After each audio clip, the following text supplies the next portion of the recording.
चले स्टार्ट करें। हाँ जी। तो हम लोग जो हैं कल पोएम पढ़ रहे थे ऑन एज ब्लाइंडनेस के बारे में, और इसका जो टेक्स्ट का मीनिंग था वो सरफेस मीनिंग देख लिए थे हम लोग।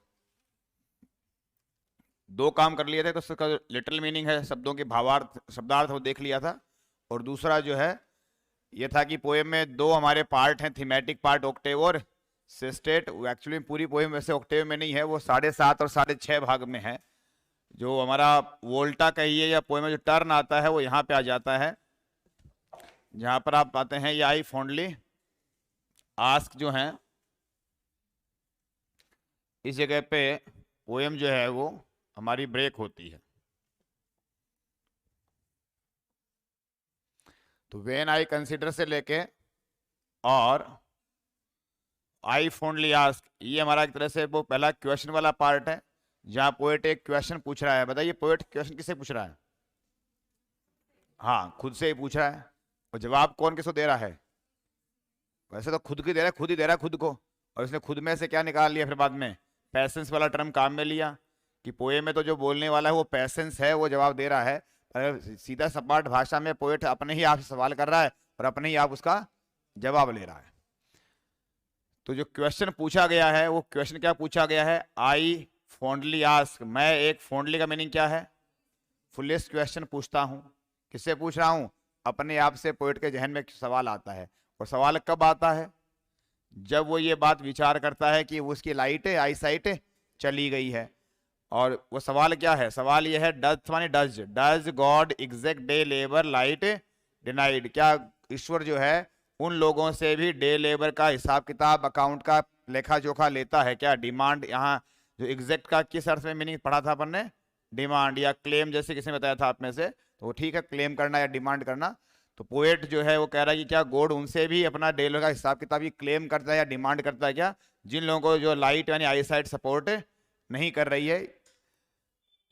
तो ये वाला प्रश्न उसके दिमाग में चल रहा है। और ये सवाल चल कब रहा है? जब वो ये विचार कर रहा है, वेन आई कंसीडर, जब मैं ये सोचता हूँ, how my light is spent, कैसे मेरी लाइट का मीनिंग यहाँ पे क्या हो गया है? आई साइट जो है वो चली गई है, यानी ब्लाइंड हो चुका हूँ। अर का मीनिंग क्या है? Before, before half my days, मेरे आधे दिन बीतने के पहले ही, in this dark world and wide, ये दुनिया जो कैसी है लगने लगी। अब अंधे होने के पश्चात क्या फीलिंग आ रही? दुनिया कैसी है? डार्क है और वाइड हो रही है। एंड दैट वन टैलेंट, वो एक टैलेंट, टैलेंट कौन से वाला हुआ है? पोएटिक कंपोजिशन करने वाला टैलेंट है। Which is death to hide, और वो वाला मेरे पास क्या हो गया है? कैप्ट पड़ा है, लो रखा हुआ है। कैसा पड़ा हुआ है? यूजलेस है, बेकार हो गया है। दो यद्यपि my soul more bent, poet की जो अंतरात्मा है वो काफी ज्यादा क्या है? ईगर है, अत्यधिक उत्सुक है। किस काम को करने के लिए? टू सर्व माई मेकर, मैं अपने इस ईश्वर को, गॉड को क्या करना चाहता हूँ? सर्व करना चाहता हूँ। किसके माध्यम से सर्व करना चाहता हूँ? देर विद, यानी इसी टैलेंट के माध्यम से, यानी पोएट्री कंपोज करके ही मैं इसको सर्व करना चाहता हूँ। And present my true account, और मेरा जो सही सही अकाउंट है, यानी कि जो लेन देन हमारे बीच में हुआ है, ईश्वर ने मुझे क्या दिया? टैलेंट। तो मुझे बदले में क्या करना चाहिए? उससे कुछ ना कुछ रिटर्न देना चाहिए। इस प्रकार से मैं मेरा अपना अकाउंट को बिल्कुल बैलेंस करना चाहता हूँ। लेस्ट, इस भय से कि, फॉर फियर दैट, लेस्ट का मीनिंग क्या होता है? फॉर फियर दैट, हिंदी में कहते हैं इस भय से की, और इस भय से करना चाहता हूं कि ही रिटर्निंग चाइल्ड, अन्यथा लौट जाने पर जो गॉड है मुझे क्या करेगा? रिब्यूक करेगा। इसका हिंदी में क्या? डांटना, फटकारना, यानी दूसरा हमारे पास क्या वर्ड होता है? रिब्यूक करना। तो अन्यथा मुझे जो है वो गॉड चाइल्ड करेगा, डांट फटकार लगाएगा। ऐसे में मेरा दिन में यह सवाल आ जाता है कि क्या मेरे जैसे अक्षम लोगों से, जो अभी वैसे तो वो एबल हैं, परंतु फिजिकली मैं क्या हो गया हूं? डिसेबल हो गया हूं पोएट्री कंपोज करने से। अतः है क्या मेरे जैसे फिजिकली ब्लाइंड हुए हुए पर्सन से भी लाइट जिसकी डिनाई कर रही है, उससे भी क्या वो डिलीवर मांगता है क्या? तब उसको जवाब मिलता है। जवाब देने वाला कौन सोर्स है? पैसेंस से। तो क्या तभी जो पैसेंस है, टू प्रिवेंट दैट मरमर, ये मेरे मन ही मन उठने वाले मरमर, मानी इस फुलिश क्वेश्चन को रोकने के लिए जल्द ही मुझे रिप्लाई कौन दे देता है? पैसेंस जो है, जो सब्जेक्ट है, वो मुझे रिप्लाई कर रहा है। और रिप्लाई क्या कर रहा है? ये पूरी कहानी डबल कोमा से लेके यहाँ तक, ये पूरा पूरा हमारा क्या है? इसका रिप्लाई का क्या है? ये ऑब्जेक्ट है। तो मुझे क्या जवाब मिलता है? कि God does not need either man's work और हीज ओन गिफ्ट्स। ईश्वर को ना ही तो मनुष्य के द्वारा किए गए कामों की कोई आवश्यकता होती है, और हीज ओन गिफ्ट्स, ना ही उसे अपने द्वारा दी गई गिफ्ट्स को वापस लेने की आवश्यकता है। ईश्वर का काम ओनली वन वे है, वो देने की सोचता है, वापस रिटर्न आने की उसके पास कोई विचार ऐसी नहीं है। तो God does not need either man's work और हीज ओन गिफ्ट्स, ना उसे अपने दिए गए गिफ्ट को रिटर्न लेना है, ना मनुष्य से किसी काम की एक्सपेक्टेशन अपेक्षा भी नहीं है। और ये जो सबसे मेन कहानी है, वो बेस्ट बेर हिज माइल्ड योक दे सर्वहिम बेस्ट। देखो गॉड की जो सर्व करना है सर्विस है, वो सर्विस ऐसे पोएम वोएम लिखने में नहीं है। रियल जो सर्विस है वो किस में है? अगर ईश्वर ने तुम्हें कोई माइल्ड योक, कोई तकलीफें कष्ट दिए हैं, उस बर्डन को क्या करने में है? बेयर करने में है, टॉलरेट करने में ही सबसे क्या मानी गई है? बेस्ट सर्विस कही जाती है। His state is kingly, God की जो स्थिति है वो तो किसके जैसी होती है? राजा के जैसी होती है। जैसे राजा जो है वो सुप्रीम पावर है अपने आप पे, और वो देने वाला होता है, राजा देने के बाद बदले में कुछ हमें वापस लेने की इच्छा नहीं रखता है। ऐसे ही गॉड की स्थिति तो राजा के जैसी है। और राजा के पास जैसे क्या होते हैं? हजारों नौकर चाकर होते हैं उसके आदेश की पालना करने के लिए। ऐसे गॉड के पास भी क्या है? थाउजेंड्स, यानी हजारों उसके पास, गॉड के पास क्या होंगे? एंजल्स हो जाएंगे। तो गॉड के पास हजारों की संख्या में ऐसे एंजल्स हैं जो उसे काम को करने वाले हैं। तो thousands at his bidding speed, हजारों गॉड के पास में ऐसे व्यक्ति हैं जो बिडिंग, आदेश करने मात्र से, बिडिंग मानी बोलने, ऑर्डर देने के मात्र से ही स्पीड के साथ में तेज गति से एंड पोस्ट ओवर, यानी क्रॉस कर जाते हैं जमीनों को और समुद्रों को पार कर जाने हैं। कितने भी मुश्किल काम बता दो, कहीं से कहीं जाना पड़े, उस काम को तुरंत करने के लिए रेडी उसके पास आदमी है। विदाउट रेस्ट, बिना रुके काम करने वाले हैं। इस तरह से they also serve who only stand and wait, वे व्यक्ति भी गॉड के सर्व करने वाले ही हैं जो स्टैंड और वेट कर रहे हैं, पैसेंस के साथ में, धैर्य से जो खड़े हैं, इंतजार कर रहे हैं गॉड के आदेश का कि भाई इनको कोई नया काम सौंप दिया जाए। तो ये मैंने फटाफट एक बार इसका लिटरल मीनिंग वापस दोहरा दिया हूं। अब देखो कुछ बातें जो है लिटरेचर बियॉन्ड लिटरल मीनिंग की हैं, जो पोएम को समझने के लिए आवश्यक होंगी, उनकी बात करिए। देखो नीचे नीचे एक जो है नोट लिखा हुआ है, ये नोट क्या है? इसकी चर्चा से हमारी अब अगली बातें जुड़ी होंगी। हमारे पास जो लाइन आ रही, when Milton mentions that one talent which is death to hide, ये जो पंक्ति है 3 नंबर वाली, and that one talent which is death to hide, वो टैलेंट जो मृत्यु से भी क्या रहता है? अछूता रहता है, हाइड रहता है। ही स्पेशली अल्यूडिंग, अल्यूड माने रिफर करना, यहां पे वो विशेष तौर पे एक अल्यूड मानी एक रेफरेंस हमें दिखा रहा है। और किसका रेफरेंस है? The parable of the talents in the gospel of Matthews the Bible, यानी ये एक हमारे पास बिब्लिकल रेफरेंस है। तो टैलेंट वाले वर्ड है ये, वन टैलेंट वाली लाइन, इस लाइन में हमारे पास एक क्या यूज किया गया है? Biblical reference. बिब्लिकल रेफरेंस क्या होता है? यानी ऐसा कोई संदर्भ का संबंध किससे है? बाइबल से है, तो हम उसको क्या बोल देते हैं? बिब्लिकल रेफरेंस है। तो क्या बिब्लिकल रेफरेंस है वो समझिए। तो ये बाइबल जो है उसके, वैसे बाइबल के 2 बड़े पार्ट हैं, एक है ओल्ड बाइबल और एक क्या है? New Bible. बताओ, एक आपका सामान्य ज्ञान चेक करते हैं, बाइबल जो है वो कौन सी भाषा में लिखा हुआ है?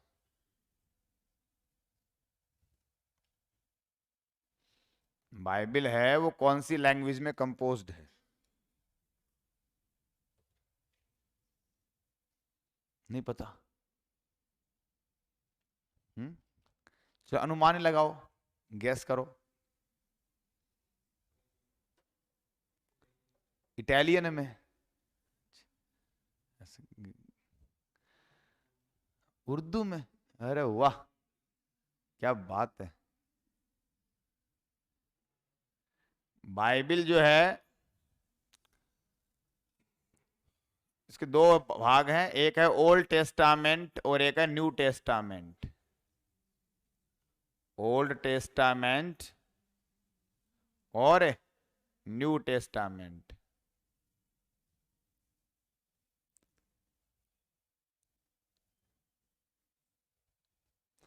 ओल्ड टेस्टामेंट लिखा हुआ है हिब्रू में।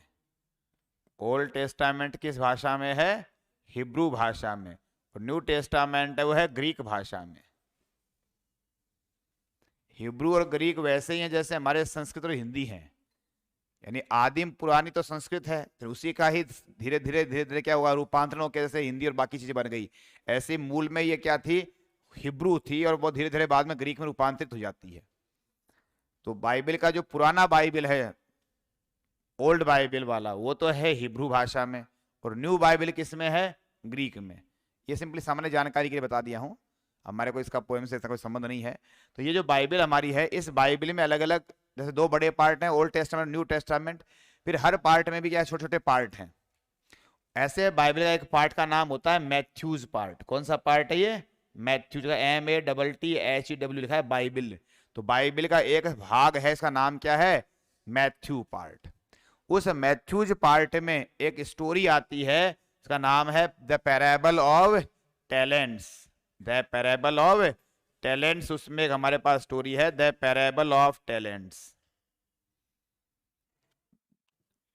पैराबल का मीनिंग होता है कहानी, कथा,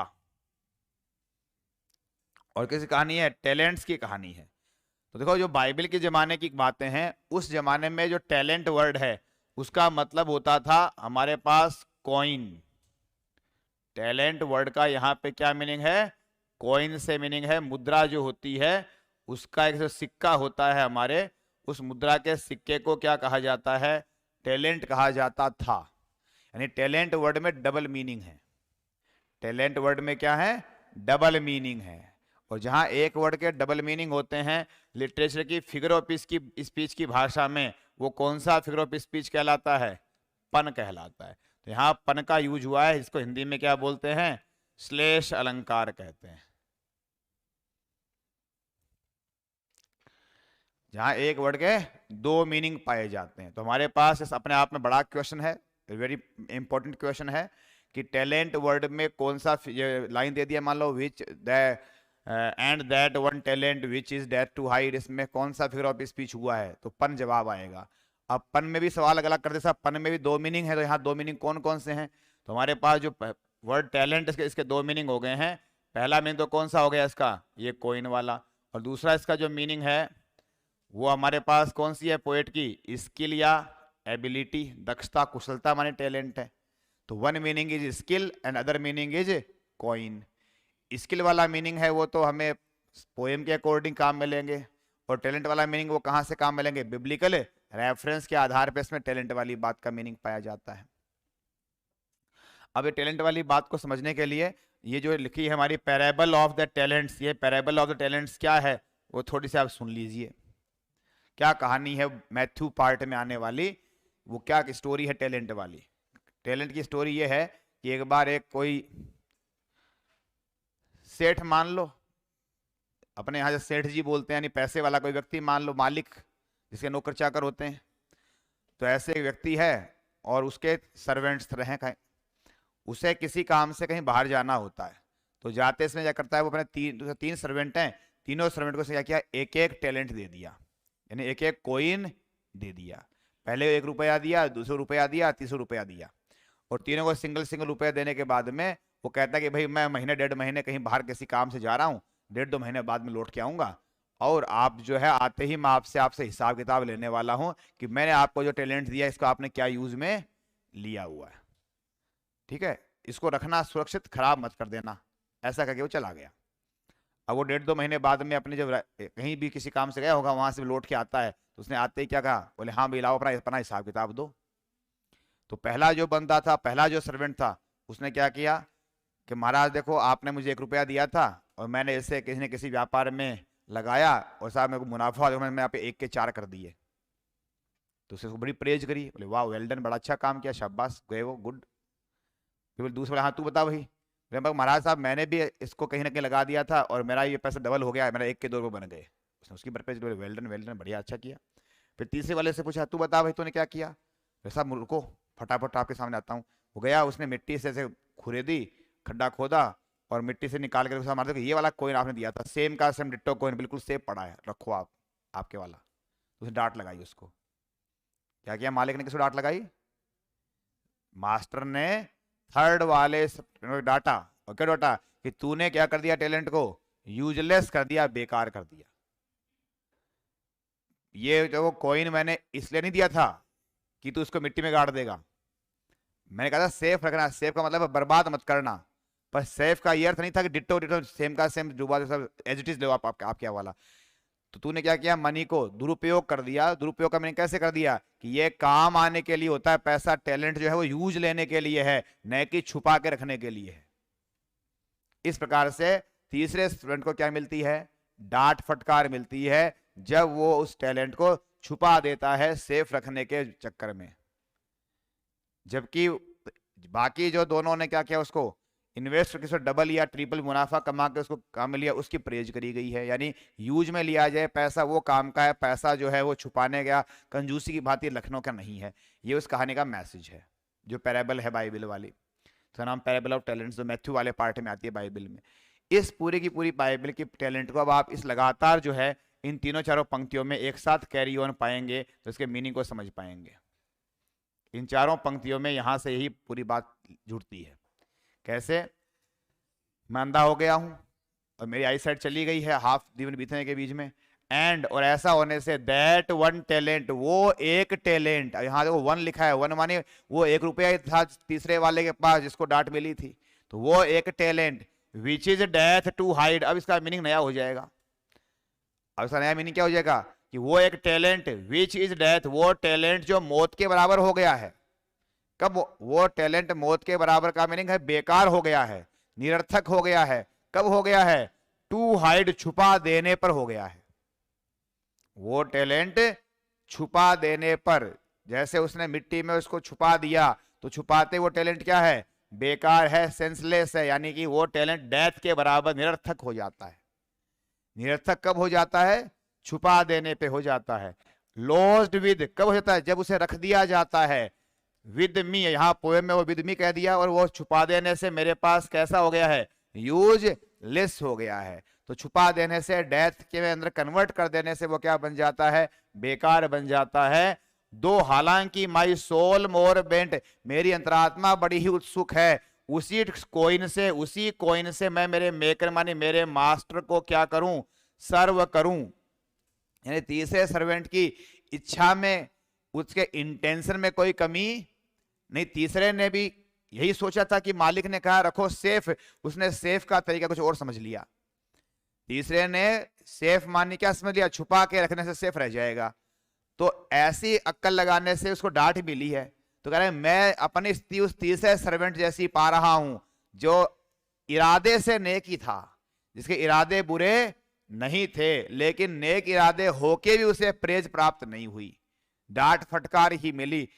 तो मेरी सोल भी काफी ज्यादा बेंट मानी ईगर है, मैं भी अत्यधिक उत्सुक ही हूं, जिज्ञासु ही हूं। टू सर्व करना ही मैं चाहता हूं, बाकी दोनों की भांति मेरे मेकर को इसी टैलेंट से कि मैं भी इसको डबल करके दे दूं, ट्रिपल करके दे दूं। और प्रेजेंट माई ट्रू अकाउंट, मैं भी मेरा सही हिसाब किताब पेश करूं। जैसे पहले को हिसाब किताब सही देने में प्रेज मिली, सेकंड को मिली, मैं भी चाहता हूं मैं भी अपना हिसाब किताब का ब्यौरा सही पेश कर दूं, और मेरे पास जो टैलेंट है उसी से मैं उसको सर्व करना चाहता हूं। लेस्ट, इस डर से कि ही रिटर्निंग, जैसे उस स्टोरी में वो मास्टर अपनी जर्नी से लौट कर आने के बाद में, रिटर्न होने के बाद में क्या कर देता है, तीसरे वाले को डांट देता है। मैं भी उस डांट से डरा हुआ हूं। ऐसे में मैं ये फुलिश क्वेश्चन पूछता हूं कि डज गॉड, अब वहां तो मालिक ने साहब मांगा, क्या हमारे यहाँ पर गॉड भी जो है वो डे लेबर मांगता है क्या, जिनको लाइट कर दी? तो यहाँ तो वो टैलेंट वाली बात है नहीं। तो ये जो 4 पंक्तियां आप देख रहे हैं, इन चारों पंक्तियों में आपका जो टैलेंट वाला वर्ड है उसका जो बाइबल वाला मीनिंग है वो ऐसे कैसे हमारा पूरी तरह से क्या है, फॉलो किया जाता है।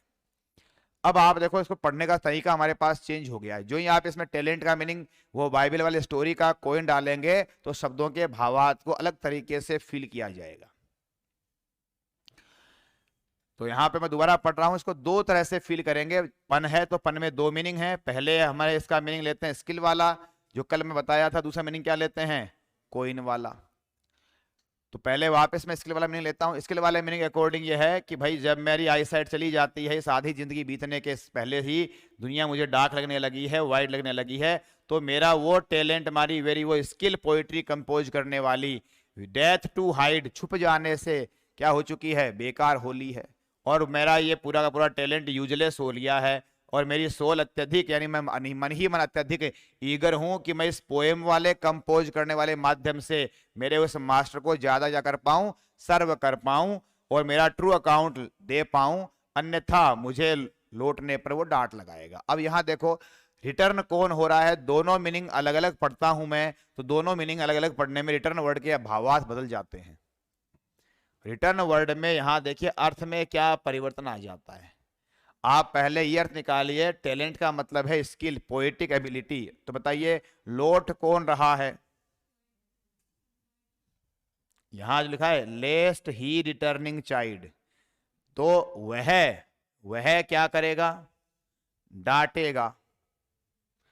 रिटर्न कौन हो रहा है, पोएट, यानी जैसे हम कहते हैं कि हम मर जाते हैं तो मरने के बाद में हम ईश्वर के पास जाते हैं, तो ऐसे मरने के बाद में जैसे पोएट को लग रहा है कि मैं जब लौटूंगा ईश्वर के पास जाऊंगा, तो कौन लौटूंगा, ये पोएट लौटेगा, तो डांट कौन लगाएगा, गॉड लगा देगा। अब आप मीनिंग इसका पढ़ो टैलेंट वाला, तो यहाँ पे लौटने वाला जो है वो गॉड व वो मास्टर जब जो ही यहाँ टैलेंट हो जाएगा, तो इस ही का मतलब बाद में गॉड नहीं रहेगा, इस ही का मीनिंग क्या बन जाएगा, वो स्टोरी में जो क्या है मास्टर है वो हो जाएगा। कि वह टैलेंट यानी वो कोइन जो कि डेथ हो गया है। अब यहां इसका मीनिंग भी चेंज है, अब कोइन ही डेथ हो गया है। जैसे कल क्लास में लास्ट में एक बच्चा कह रहा था कि साहब यहाँ पे इसका ऐसे अर्थ निकाल नहीं हो सकता क्या, विच इज डेथ, विच वर्ड किसके लिए आया है, विच किसके लिए आया है, टैलेंट के लिए, तो वह टैलेंट ही डेथ है। इज कैसी वर्ब है, लिंकिंग वर्ब, इज वर्ब कैसी वर्ब होती है, लिंकिंग वर्ब। तो साहब विच वर्ड है टैलेंट के लिए, तो इसका यह अर्थ नहीं हो सकता क्या, टैलेंट इज डेथ, वह टैलेंट ही क्या है, डेथ है।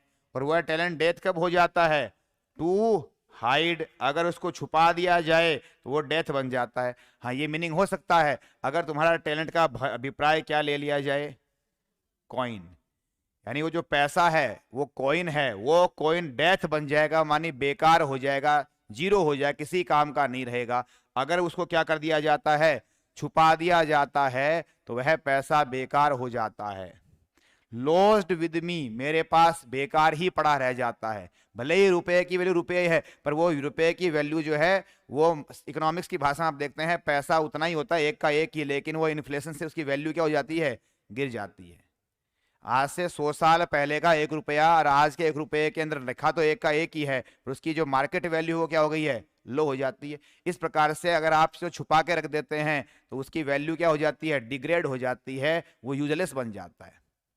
तो मेरा वो टैलेंट, वो पैसा डेथ के बराबर ही है, यानी कि बेकार ही है, अगर उसे छुपा दिया जाता है, यूजलेस बन जाता है। तब मेरी सोल, यानी मैं उस तीसरे नौकर की भांति हूं जो कि अत्यधिक उत्सुक होता है उसी टैलेंट, उसी पैसे से अपने मास्टर को सर्व करना चाहता हो और अपना ट्रू अकाउंट पेश करना चाहता हो। लेस्ट इस डर से की, अब देखना इस डर से की, डर क्या है, ही मानी वो मालिक लौटने पर डांटेगा। कहानी मैंने कहा था, कहानी में वो मालिक कहां गया, कुछ समय के लिए कहीं यात्रा पे चला गया, जब यात्रा पे चला जाता है तो कुछ समय के बाद में यात्रा से लौटने पर डांटता, लौट के कौन आता है, मास्टर लौट के आता है, आने पे वो डांट लगाता है। तो अगर इसका मीनिंग कोइन लिया जाता है तो ही का मीनिंग हो जाता है मास्टर, और फिर मास्टर लौट के आता है यात्रा से। दूसरा अगर हम इसका मीनिंग लेते हैं स्किल, तब बाद में पोएट है वो धरती से मरने के बाद में कहां लौट के जा रहा है, गॉड के पास, वहां पर मास्टर जो है यानी गॉड जो है वो केवल डांट लगा रहा है, लौटने वाला काम किसने किया है, पोएट ने किया हुआ है। अतः यहाँ पे मीनिंग जो है वो अलग अलग अर्थ में पन के हिसाब से शब्दों के भावार्थ में बदलाव आ जा रहा है। तो ये हमारे इस पन का अभिप्राय है, अर्थ का भाव है।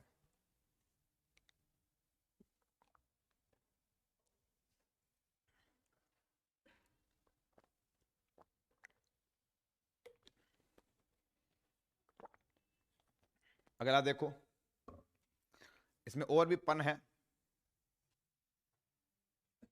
तो उसमें वो जो दो पार्ट हैं अलग अलग ऑक्टेव सेस्टेट वाले, वैसे देख लेता हूं।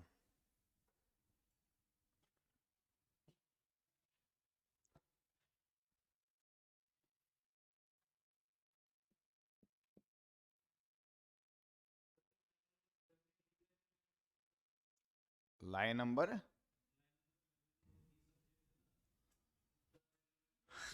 लाइन नंबर 6 है, 1 2 3 4 5 6, माई अकाउंट क्या? यार दिमाग क्या उल्लू का दिमाग है यार। जब इसमें एग्रीमेंट है ही नहीं तो एग्रीमेंट किसके साथ है, कहाँ से सवाल होगा? देखो ये पूरा लिखा बड़ा बड़ा बड़ा, ये पूछना साहब लाइन नंबर 6।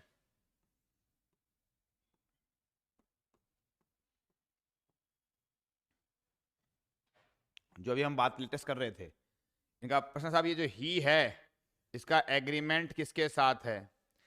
ये आपके पास जो है रिटर्निंग वर्ब फाइनाइट वर्ब है या नॉन फाइनाइट वर्ब है? आईएनजी वाली वर्ब कैसी होती है? तो नॉन फाइनाइट वर्ब क्या एग्रीमेंट करती है क्या? नहीं करती है। फिर चाइल्ड है, ये कैसी वर्ब है? बेस फॉर्म है। चाइल्ड में डांटना फटकारना, ये बेस फॉर्म है। अब बताइए यहां पे अगर ये ही के साथ में एग्रीमेंट कर रही होती तो फिर ऐसे ही एस आता कि नहीं आता? आता कि नहीं आता? आता। तो इसमें आया तो नहीं एस ई एस? क्या कह रहे हैं? यहां वर्ब कितनी है? दो वर्ब हैं। वर्ब कितनी हुई? दो। एक कौन सी हुई? रिटर्निंग। और एक कौन सी हुई? चाइल्ड। रिटर्निंग वर्ब कैसी वर्ब है? Non finite. अतः समस्या खत्म। नॉन फाइनाइट तो एग्रीमेंट करती नहीं है, तो इसका मिट गया हिसाब किताब। अब बताओ ये जो चाइल्ड वाली है ये एग्रीमेंट करती है या नहीं करती है? करती है, तो बाद में फिर ही के साथ में चाइल्ड कैसे है? चाइल्ड की पास्ट में तो होती है चाइल्डेड, तो पास्ट टेंस तो है नहीं, प्रेजेंट वाले में बात हो रही है, और फिर उसमें ऐसी ऐसा आना चाहिए, तो आया तो नहीं है। बढ़िया सवाल पूछा है इन्होंने। इन्होंने सवाल पूछा है जैसा भी एग्रीमेंट वेग्रीमेंट कहाँ कर रही है क्या नहीं कर रही है, तो अच्छा सवाल है। वैसे क्या रीजन ऐसा है कि कैसे लिखा गया है फिर ये? चलो दूसरा बताओ, आपको क्या आता है लेस्ट के बारे में? आप लोग क्या पढ़ाई जानते हो ग्रामर में? लेस्ट के बारे में आपके पास क्या जानकारी है? लेस्ट के बाद में तो क्या आता है? शुड आता है। देखो शुड आया तो नहीं,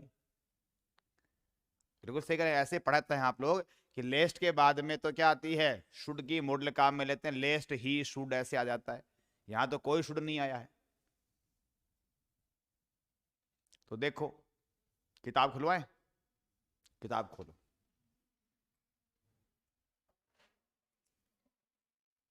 हम तो सोचे थे कि लिटरेचर पढ़ा रहा है तो किताब क्यों लेके आनी है? हमेशा कहता हूं किताब तो हमेशा साथ में चाहिएगी चाहिएगी, चाहे कुछ भी पढ़ो। कब मेरा दिमाग में घर आ कैसे आज नहीं यार किताब खुलवाई नहीं, खुलवा देते हैं अभी। तो ऐसा मेरे मन में आ गई किताब खुलवाने की, खुलवा दिए। बुक ना, हाँ तुम्हारी पोथी कहाँ है? तो ये तो चलो नए नए आदमी, इनको तो नहीं पता था, आप तो शुरू से आ रहे हो। हाँ जी तुम्हारी पोथी कहाँ है? ये पीछे दे दिया आपने, परोपकार कर दिया वो। आपकी पोथी कहाँ है? नहीं लेके तो थैला लेके आएंगे। थैला, थैले में क्या लेके आते हो भाई?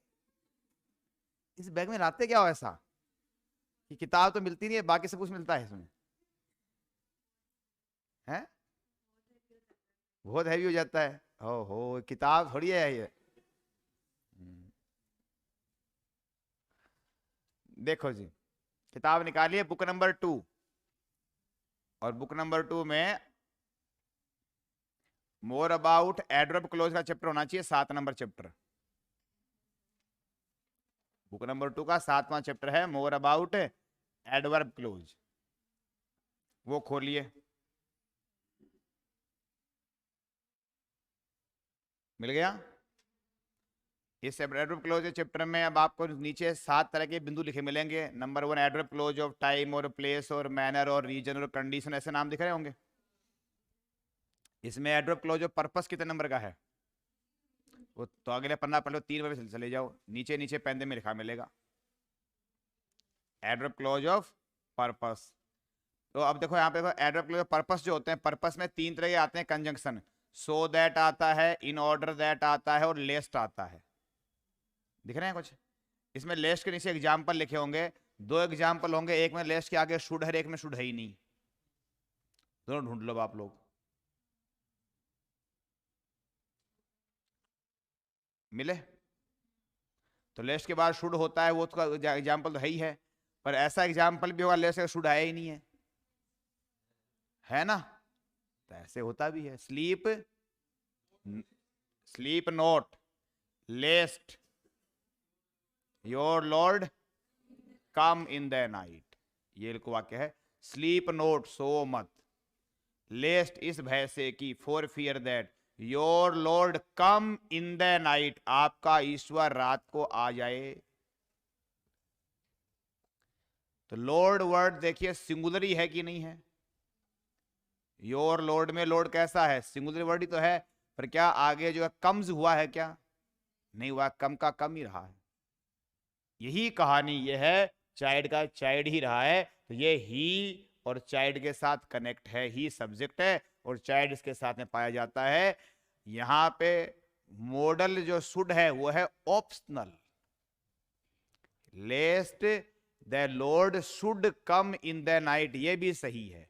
तो आप जो पढ़े हैं कि लेस्ट के बाद में मॉडल आती है, शुड आती है, वो शुड होता है, ऑप्शनल होता है। यानी और तो कोई मॉडल आएगी तो शुड ही आएगी, वरना कोई आएगी नहीं, ये वाली कहानी है।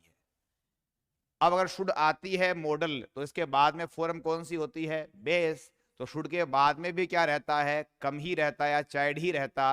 और अगर नहीं लिखा है तो वो आपका शुड या जो भी आपका चाइल्ड वाला वर्ड है वो का वही रहेगा। तो जो आप बातें पढ़े हैं कि लेस्ट के बाद में शुड आता है, यहां शुड का प्रयोग नहीं किया गया है, बिकॉज दैट इज ऑप्शनल, और इसका नाम है present subjunctive case. Present subjunctive उदाहरण है ये। जैसे गॉड ब्लेस यू पढ़ा ना, गॉड ब्लेस यू, तो गॉड ब्लेस यू वाले वाक्य में क्या होता है? गॉड सिंगुलर है, फिर भी आपके पास ब्लेस ही आती है, एस ही एस नहीं आता। उसका नाम क्या होता है ग्रामर की भाषा में? Present subjunctive mood. तो ये प्रेजेंट सब्जंक्टिव मूड का उदाहरण है। शुड लगाने पे तो वो नहीं कहलाएगा, पर बिना शुड के कहलाएगा।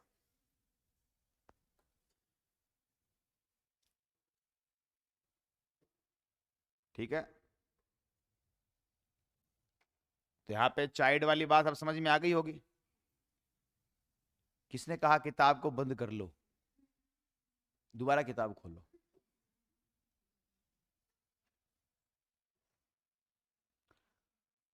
बुक नंबर 1 में चैप्टर निकालोगे मूड का।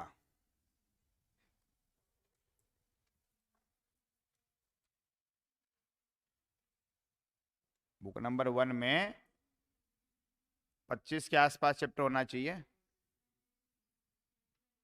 23rd है, 24th चैप्टर की एक्सरसाइज निकाल लो आप।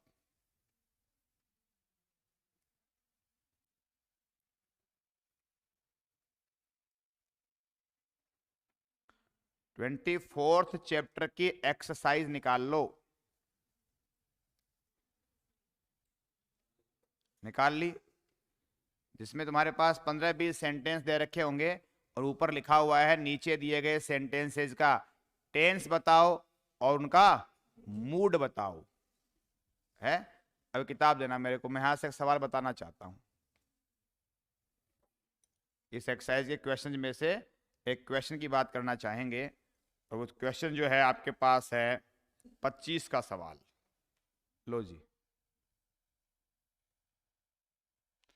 बिवेयर, सावधान रहो। लेस्ट समथिंग, क्या गया है? वर्स है क्या? बैड है। Something worse should happen to you. यहां देखो लेस्ट के बाद में लिखा है ना शुड है। अब आपके पास एक प्रश्न है कि भाई साहब इस वाक्य में कौन सा तो टेंस है और कौन से मूड हैं, ये आप अपना सोच लें, और फिर किताब में तुम्हारे पास की है ही, किताब से अपनी की से मैच कर लें। जिनके पास अभी है तो अभी अभी कर लें, ताकि फिर मैं अभी बता देता हूं। की में आंसर देख के बता दो 25 में कौन से क्या मूड लिखे हुए हैं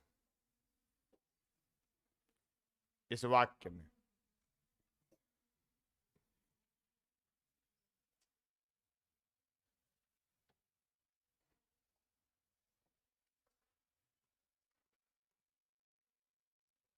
बिवेयर लेस्ट समथिंग was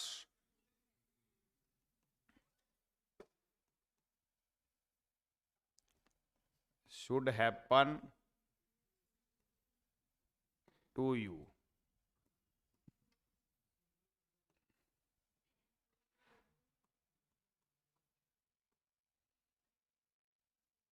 अब बताओ अभी की में जवाब क्या लिखा हुआ है। टेंस में तो क्या लिखा हुआ है, सिंपल प्रेजेंट। और इसके अलावा मूड का नाम क्या है, इंपेरेटिव। मूड इंपेरेटिव नहीं है,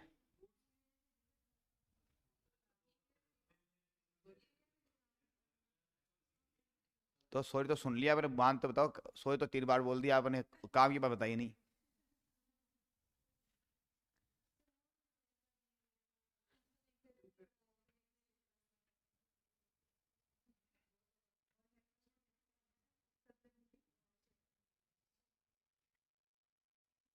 आज ये पन्ने ही पलटोगे क्या? लाओ मैं ढूंढ लेता हूँ भाई, ये बताने वाले तो बता नहीं पा रहे हैं, तुमसे पन्ने नहीं खुले जा रहे हैं।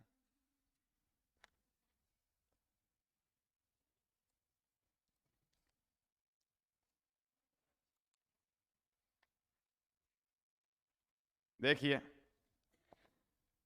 कितने नंबर का क्वेश्चन था हमारा, 20। एक्सरसाइज कौन सी थी, 45। इसमें आंसर में लिखा हुआ है बिवेयर, और इसके सामने दे रखा है इंपेरेटिव। यानी इंपेरेटिव तो क्या चीज हो गई है, मूड। और फिर लिखा है टेंस के नाम पे क्या दे रखा है, सिंपल प्रेजेंट। और फिर यहां दूसरा लिखा हुआ है हैपन, और हैपन में मूड का नाम तो क्या दे रखा है, सब्जंक्टिव। और यहां पे भी लिखा है सिंपल प्रेजेंट। ये बात है। अब इसमें गलती क्या क्या है, ये दोनों ही बातें गलत हैं की में, ये दोनों बातें सही हैं। मैंने बता रखा है इंपेरेटिव वालों में टेंस तो होता नहीं है, मैंने पहले भी कहा था कि आपकी किताब में जो है की में ये जो टेंस वाले चैप्टर में इंपेरेटिव जो वाक्य हैं उनमें वो प्रेजेंट टेंस कहेगा, लेकिन वो वाली बात क्या नहीं है, सही नहीं है। अतः ये वाली बात तो है गलत। यानी बीवेयर है वो वर्ब की बेस फॉर्म है, इंपेरेटिव में काम आती है, परंतु इसके पास टेंस नहीं होता है। फिर भी ये होती फाइनाइट है, उसका कारण है ड्यू टू मूड, मूड होने से फाइनाइट है, पर टेंस होने से फाइनाइट नहीं है। यहाँ टेंस नहीं होता है, एग्रीमेंट नहीं होता है, बता रखिए बातें। दूसरी बात, ऐसे यहाँ हैपन में प्रेजेंट सिंपल टेंस नहीं है, समथिंग वर्ब शुड हैपन। इस शुड हैपन में यहाँ पे ये तो वर्ब फाइनाइट, ये वर्ब कैसी है, नॉन फाइनाइट है। मॉडल ही फाइनाइट होती हैं, मॉडल खुद क्या होती हैं, फाइनाइट होती हैं। और ये वाला हैपर है, नॉन फाइनाइट है, और इसके पास क्या नहीं है, टेंस नहीं है। अतः ये दोनों में सिंपल प्रेजेंट तो है गलत, पर यहाँ पे ये दोनों बातें सही हैं। ये जो इंपरेटिव पहला क्लोज है, अब याद करो वाक्य में नहीं होते हैं, ये मूड वाक्य में नहीं होते, क्लोज सारा का सारा पढ़ाई किस में होती है, क्लोज में होती है। 2 क्लोज हैं, 2 बार बात करी गई है। तो ये वाला जो क्लोज है, ले बिवेयर वाला क्लोज है, ये तो कौन सा क्लोज हो गया है, इंपेरेटिव क्लोज है।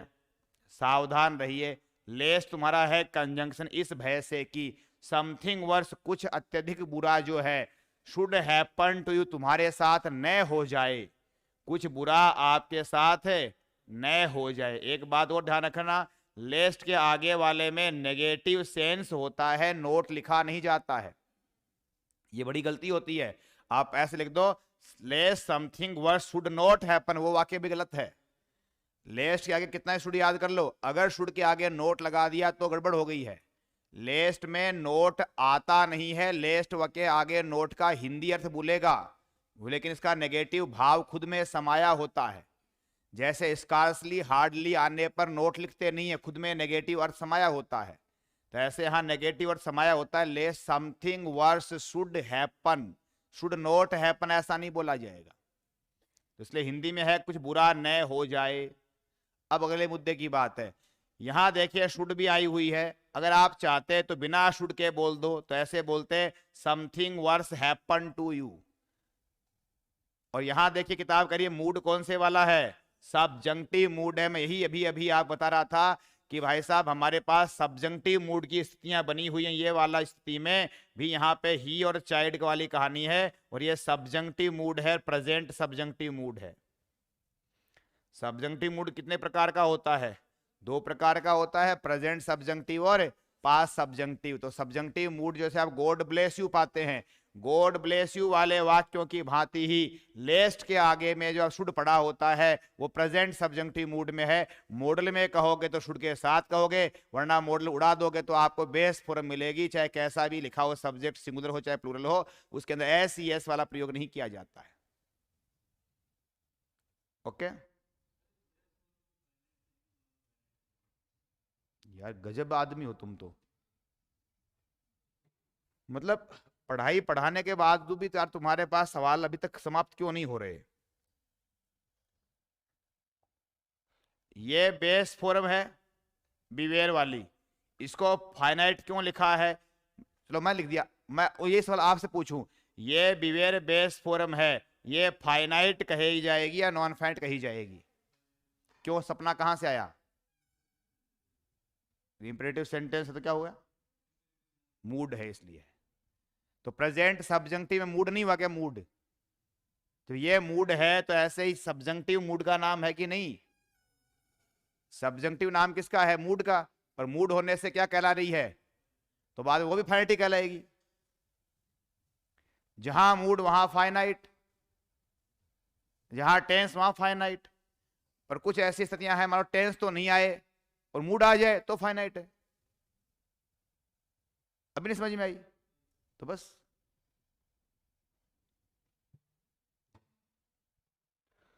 बताओ ये चाइल्ड फाइनाइट है कि नहीं है?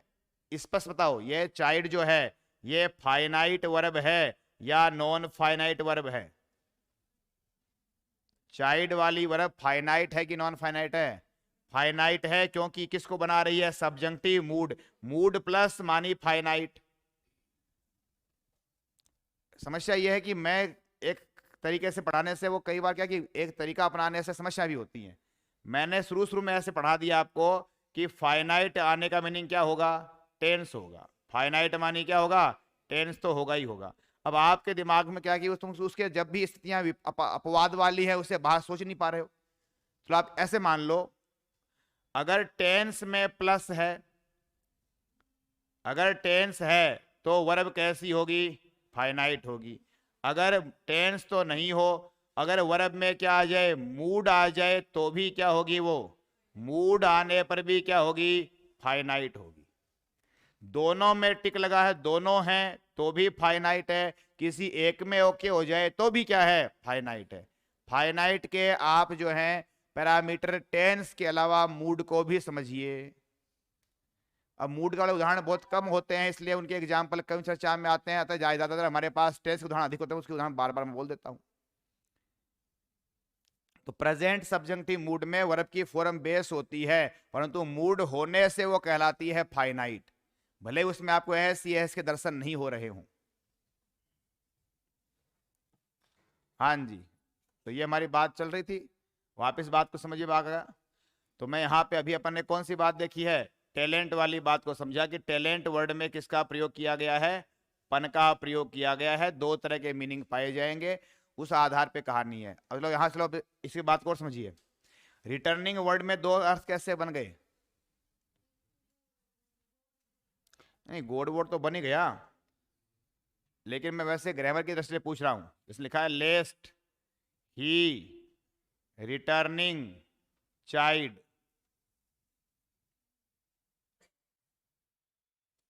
तो हमने कहा रिटर्निंग में दो अलग अलग भावार्थ देख पाओगे।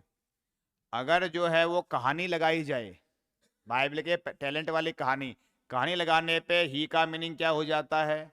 वो कहानी में जो मालिक मास्टर है, वो मास्टर क्या करेगा? लौटने वाला होगा, और वो लौटने पे डांट फटकार लगाएगा। अगर हम इस ही का मीनिंग मास्टर नहीं लेते हैं, बल्कि इस ही का क्या अर्थ निकाला जाए?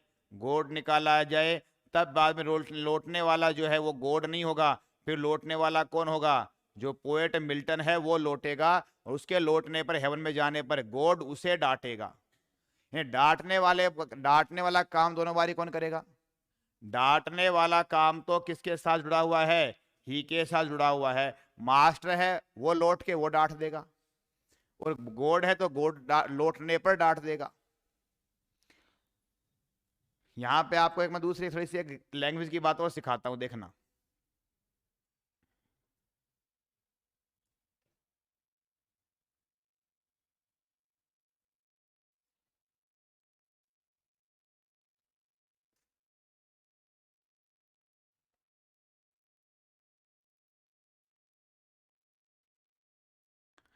आई सो ए गर्ल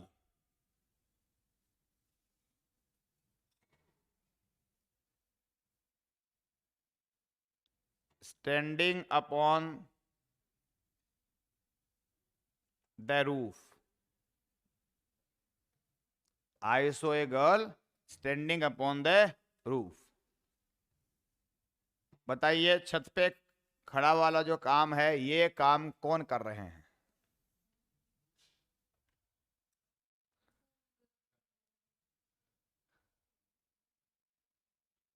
छत पे मैं खड़ा हूं और लड़की को देखा, या मैंने देखा लड़की छत पे थी।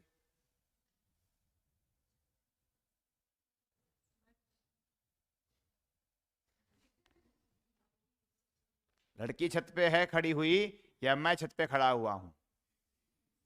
देखा हूं मैं, ये तो कोई डाउट नहीं है, देखा तो मैंने निसंदेह देखा है, लड़की को ही देखा है। मुद्दे की बात यह है, जो छत पे खड़े होने की कहानी है, ये गर्ल छत पे खड़ी हुई है, मैं छत पे खड़ा हुआ हूं।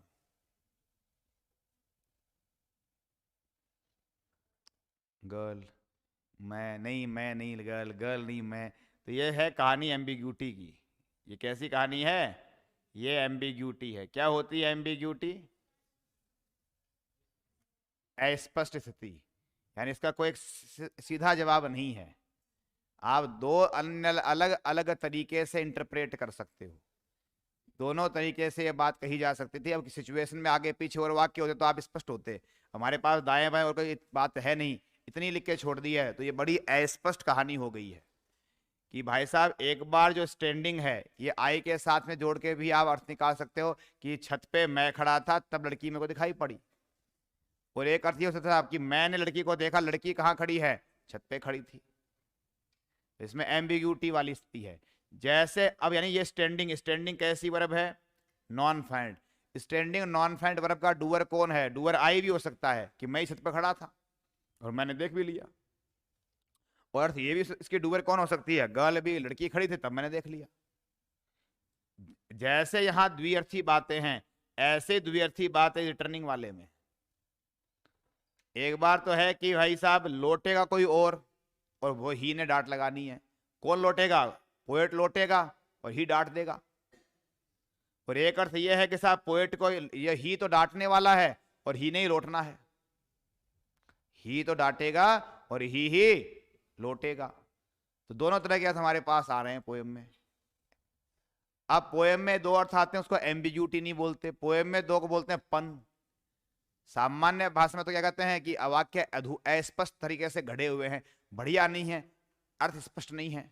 यहां तो ये एम्बिग्यूटी होती है, कमी, समस्या। और पोएम में ये होती है अगले की क्वालिटी। उसने बात को दो जगह से ऐसे बता दिया। तो रिटर्निंग वाला स्टैंडिंग की भांति ऐसे दो तरह से इस ही के साथ में अलग अलग अर्थों के साथ में कनेक्ट हो सकता है। अगर ये मास्टर के साथ में जोड़ा देखा जाए, तब तो क्या हो जाएगा? रिटर्निंग वाला जो है इसके साथ में मीनिंग दे देगा कि यार यही लौट रहे हैं। और गॉड माना जाए ही को, तब बाद में लौटने वाला काम कौन करेंगे? मिल्टन खुद उसके पास जाएगा, ईश्वर के पास, हिसाब किताब पेश हो जाएगा उसका। अब देखो इसी सेंटेंस को, इसकी एम्बिग्यूटी खत्म कर देते हैं, तो दो अर्थ कैसे बंद हो सकते थे? ये जो लिखा हुआ है, स्टैंडिंग अपॉन द रूफ, इसको पहले कर लो कोमा से, ऐसे कह दो आई सो ए गर्ल। अब इस सेंटेंस की जो एम्बिग्यूटी है वो खत्म हो गई है। बताओ कैसे हुई है। अब है छत पे खड़े हुए मैंने गर्ल को देखा। अब ये अर्थ केवल और केवल आई के साथ जुड़ेगा, अब ये गर्ल के साथ नहीं जुड़ेगा। अब ये बिना एम्बिग्यूटी, अब ये सेंटेंस बिल्कुल क्लियर मीनिंग वाला है। अब इसमें क्लियर सेंस है, नो एम्बिग्यूटी। अब इसमें कोई एम्बिग्यूटी नहीं है। यानी अगर ऐसे हम जिरंड वाली जो पार्टिसिपल वाली जो कहानी आईएनजी वाली हैं, उसको सब्जेक्ट के पहले कोमा से ऐसे जोड़ देंगे तो इसका मीनिंग बहुत स्पष्ट हो जाएगा। अब केवल मात्र आई है, मैं ही छत पे खड़ा हुआ था और मैंने छत पे खड़े हुए लड़की को देखा। लेकिन जब ये एस के पीछे गर्ल के बाद में यहां लिखा हुआ है, तब इसमें दो अर्थ आ रहे हैं। एक तो ये हो सकता है I saw a girl who was standing upon the roof, लड़की जो छत पे खड़ी थी, ऐसे इसका अर्थ ले सकते थे। और दूसरा ऐसे जैसे मैंने कहा कि इसकी स्टैंडिंग को है कि मैं छत पे खड़ा हुआ हूं तब ऐसे घटना घटी है। तो ये वाले वाक्य तो होते हैं कमजोर, यानी कि अच्छे से फ्रेम नहीं होते। आज को बढ़िया फ्रेम करने का ये हमारे पास तरीका पाया जाता है। ऐसे सेंटेंस है जिनमें ऐसे प्रॉब्लम होती है, जिनमें ऐसी एम्बिग्यूटी आती है, इस एम्बिग्यूटी वाले सेंटेंस को ग्रामर में कहते हैं, ग्रामर की भाषा में इन्हें कहते हैं डैंगलिंग मॉडिफायर। इन्हें क्या बोलते हैं? Dangling modifier. डैंगलिंग मॉडिफायर एक कमी का नाम है, समस्या का नाम है। डैंगलिंग मॉडिफायर उलझाने वाले मॉडिफायर। यानी ये जो जिरंड वाला जो आईएनजी वाला पार्ट है, हमारा पार्टिसिपल वाला पार्ट है, ये पार्टिसिपल वाला पार्ट डेंगलिंग है। डेंगलिंग मानी उलझन भरा हुआ है, ये चीजों को कंफ्यूज कर रहा है, साफ सुथरी नहीं कर रहा है। तो डैंगलिंग वर्ड का मीनिंग होता है जो हमें उलझाता है, जो समस्या पैदा करता है, कंफ्यूजन पैदा करता है। इसको डेंगलिंग मॉडिफायर कहा जाता है। किताब का बुक नंबर 1 में चैप्टर निकालो पार्टिसिपल।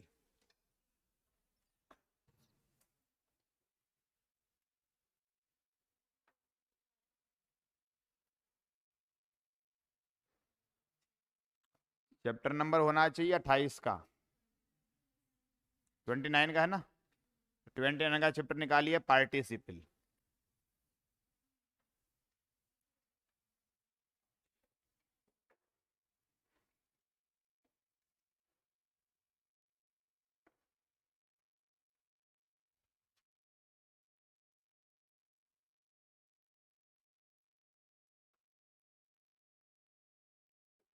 मिला जी?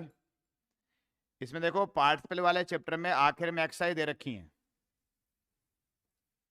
पार्टिसिपल वाले में लास्ट में एक्सरसाइज दे रखी हैं। ये जो एक्सरसाइज दे रखी है इनमें मैं आपको बताता हूं कि कैसे डेंगलिंग मॉडिफायर क्या काम करते हैं। देखो लिखा ना ये 270 के पॉइंट के वहां लिखा है errors in the use of participle, दिख रही है? Errors in the use of participle 270 का जो पॉइंट है किताब में, पॉइंट नंबर 270,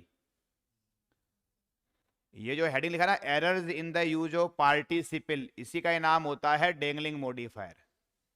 यानी डेंगलिंग मॉडिफायर एरर का नाम है। तो जो हेडिंग किताब में दे रखा है errors in the use of participle, उसी को ही मैं क्या नाम बताया हूं? डेंगलिंग मॉडिफायर नाम बताए हैं। यहां देखो जैसे पहला उदाहरण दे रखा standing at the gate a scorpion stung him. इसका अर्थ ये हो गया कि standing at the gate, gate पे कौन खड़ा हुआ था? स्कॉर्पियन ने गेट पे खड़े खड़े डस लिया। स्कॉर्पियन को आदमी थोड़ी खड़ा हो जाता है ऐसे। तो ये सेंटेंस में मीनिंग गड़बड़ आ रहा है। हकीकत में खड़ा कौन है? आदमी गेट पे खड़ा हुआ है, उसको डस लिया गया है। तो सही कायदे से तो ये ऐसे बनना चाहिए, जो देखो नीचे लिखा हुआ है, नीचे देखो ये 1 2 3 वाक्य हैं, इनके ऊपर हेडिंग लिखा है the following sentences are incorrect.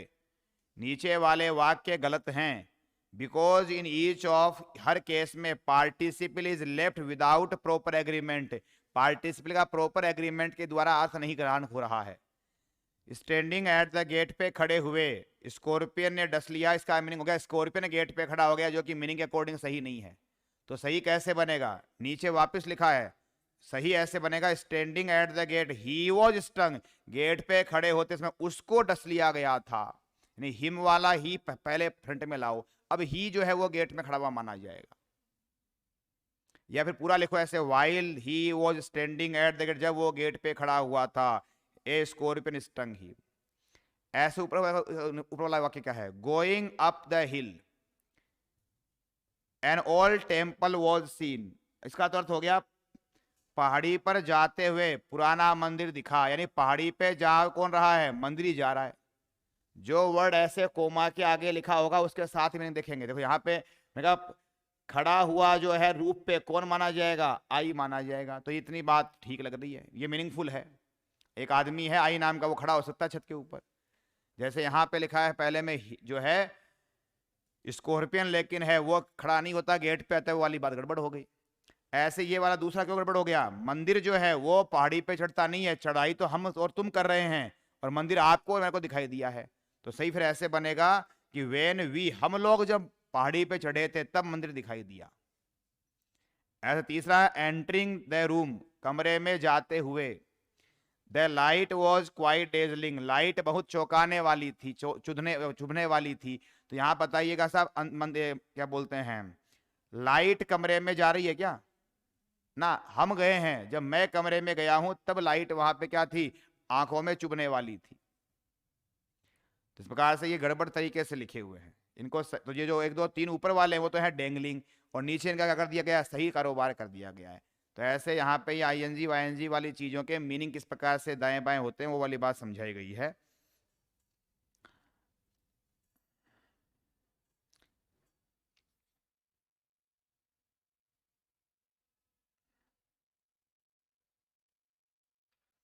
अब आप एक पेज आगे पलट के जो एक्सरसाइज 54 है वो देखो ना, 54 की एक्सरसाइज है। इस एक्सरसाइज में जैसे यहाँ पे तो सेंटेंस लिखे हुए ही हैं, वो आपकी हेडेक नहीं है। यहाँ तो ये कहा है कि पार्टिसिपल वाले जो नॉन फ्लैट इनको फ्लैट में कन्वर्ट करके लिखने हैं आपको, वो वाला काम मैं करवा नहीं रहा हूँ। मैं तो आपको सिंपली ये पूछूंगा, बताइए कौन मीनिंग में कहाँ दे रहा है। जैसे पहला पहला वाक्य है, going up the stairs the boy fell down, बताइए सीढ़ियाँ कौन चढ़ रहा है, बॉय चढ़ रहा है। तो ये डेंगलिंग नहीं है, बच्चा चढ़ सकता है सीढ़ियाँ, बच्चा चढ़ता हुआ और गिर गया, तो इसमें कोई गड़बड़ नहीं है। हैविंग लॉस्ट माई पासपोर्ट, मेरा पासपोर्ट खो देने से, I applied for a new, मैंने नए के लिए आवेदन किया। तो खोया किसने है, ये आई ने है। तो ये कोमा के साथ जुड़ा हुआ जो पहले, इसके साथ मीनिंग आएगा और ये सही है। ऐसे ही I one saw a man walking on a rope, मैंने देखा एक बार एक आदमी को रस्से पे चलते हुए। तो रस्से पे चल कौन रहा है, मैन चल रहा है, और मेरी तो सिर्फ निगाहें पड़ी थी। वॉकिंग ऑन द रूफ, छत पे चढ़ते हुए, उसका वो फिसल गया और गिर गया। चढ़ाई किसने करी है, ही ने करी है। तो ये तो वह सेंटेंस है जहाँ डेंगलिंग नहीं है, यहाँ तो सही सही चल रहा हुआ है। कभी कभार ऐसे हम मीनिंग लगा के देखते हैं तो वहां पे डेंगलिंग वाली बात है या नहीं, हम इसे चेक कर सकते हैं। ठीक है, बताइए 10 नंबर में क्या कहानी है, डेंगलिंग है या नहीं है। वर्किंग ऑल डे, दिन भर काम करके, मैं फटीग्ड, मैं थक गया था। तो काम मैंने किया, मैं थक गया, कोई डेंगलिंग नहीं है। जैसे कि 14 का है, walking up to the front door, मैं दरवाजे की ओर जाते समय, आई रेंग द बेल, मैंने घंटी बजाई। तो मैं ही गया था, बजा दी, सही है। यहाँ तो एक्सरसाइज में कोई डेंगलिंग है ही नहीं, ये तो एक्सरसाइज डेंगलिंग वाली है ही नहीं, क्योंकि इसमें ऊपर लिखा भी, यहाँ तो काम ही दूसरा करवा रहा है। वाक्य सारे सही हैं, केवल आपको क्या करना है, इनमें फाइनाइट वाली बात पैदा करनी है, तो वो अलग तरह का एक्टिविटी है। तो ये तो मैं आपको ऐसे ही कुछ सेंटेंस इस तरह के मिलते जुलते वाक्य थे, तो मैंने आप पेज खुलवा दिया था ये बताने के लिए। तो हमारी मूल बात जो पोएम के बारे में चल रही थी, हम उसके बारे में लौट के आए। तो आपने क्या बातें देखी हैं कि जो रिटर्निंग वर्ड है ये हमारा पोएम में जो है वो डबल मीनिंग में देखा जाता है, अलग अलग मॉडिफायर के अकॉर्डिंग इसको अलग अलग दृष्टिकोण से देखा गया है। अगली बात देखो, अब हमने अभी अभी पन कहाँ पढ़ा है, टैलेंट में पढ़ा है। टैलेंट में पन वाली बात समझ में आ गई। बाइबल की वो किताब का नाम बताओ जहां से वो पैराबल ऑफ टैलेंट ली गई है, मैथ्यूज, वो नाम आना चाहिए।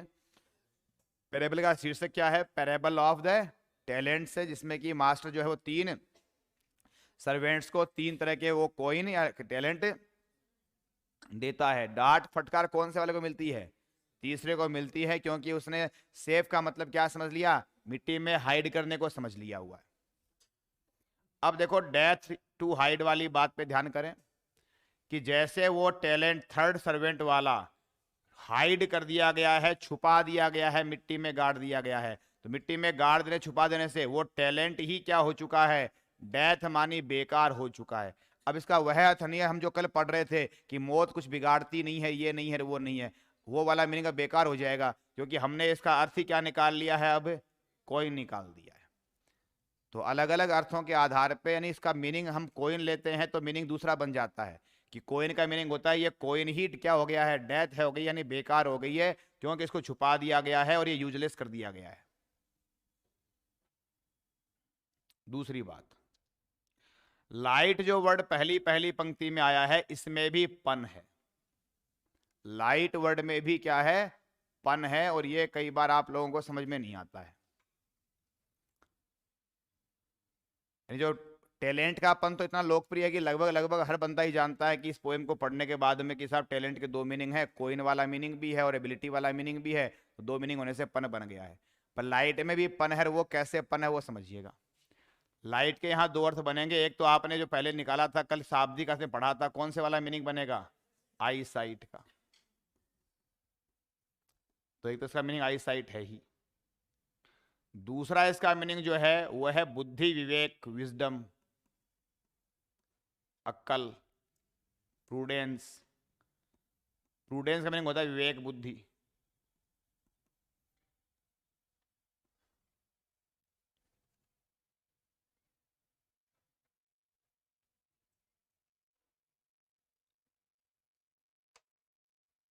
ये कैसे क्या है वो समझो। वेन आई कंसिडर, जब मैं ये सोचता हूं, हाउ माई लाइट, कैसे मेरी आई साइट चली गई है आधा जीवन बीतने के पहले, एक मीनिंग।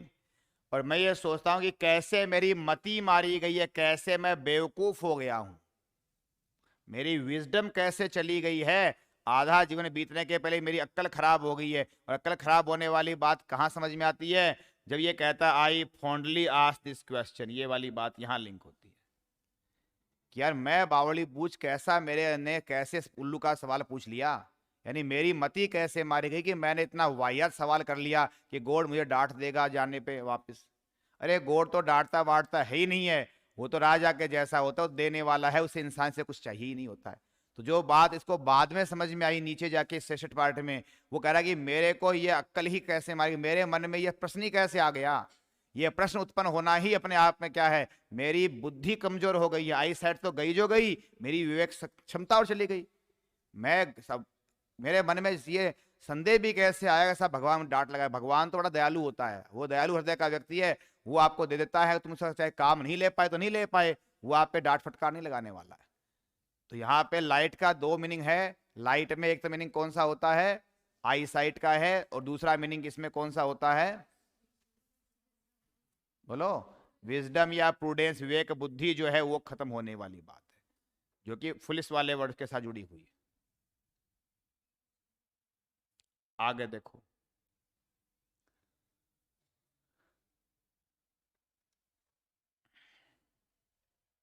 बाकी तो यहां कोई ऐसी विशेष बात है नहीं। देर विद वाले से बात बहुत स्पष्ट होनी चाहिए आपके दी में। देर विद का मीनिंग होता है इसके द्वारा, थ्रू दिस वन, और थ्रू दिस वन का मीनिंग क्या चाहिए, टैलेंट के द्वारा। देर विद का मीनिंग है कि मैं इस टैलेंट के द्वारा मेरे मेकर को सर्व करना चाहता हूं, तो इसके द्वारा मानी इस टैलेंट के द्वारा।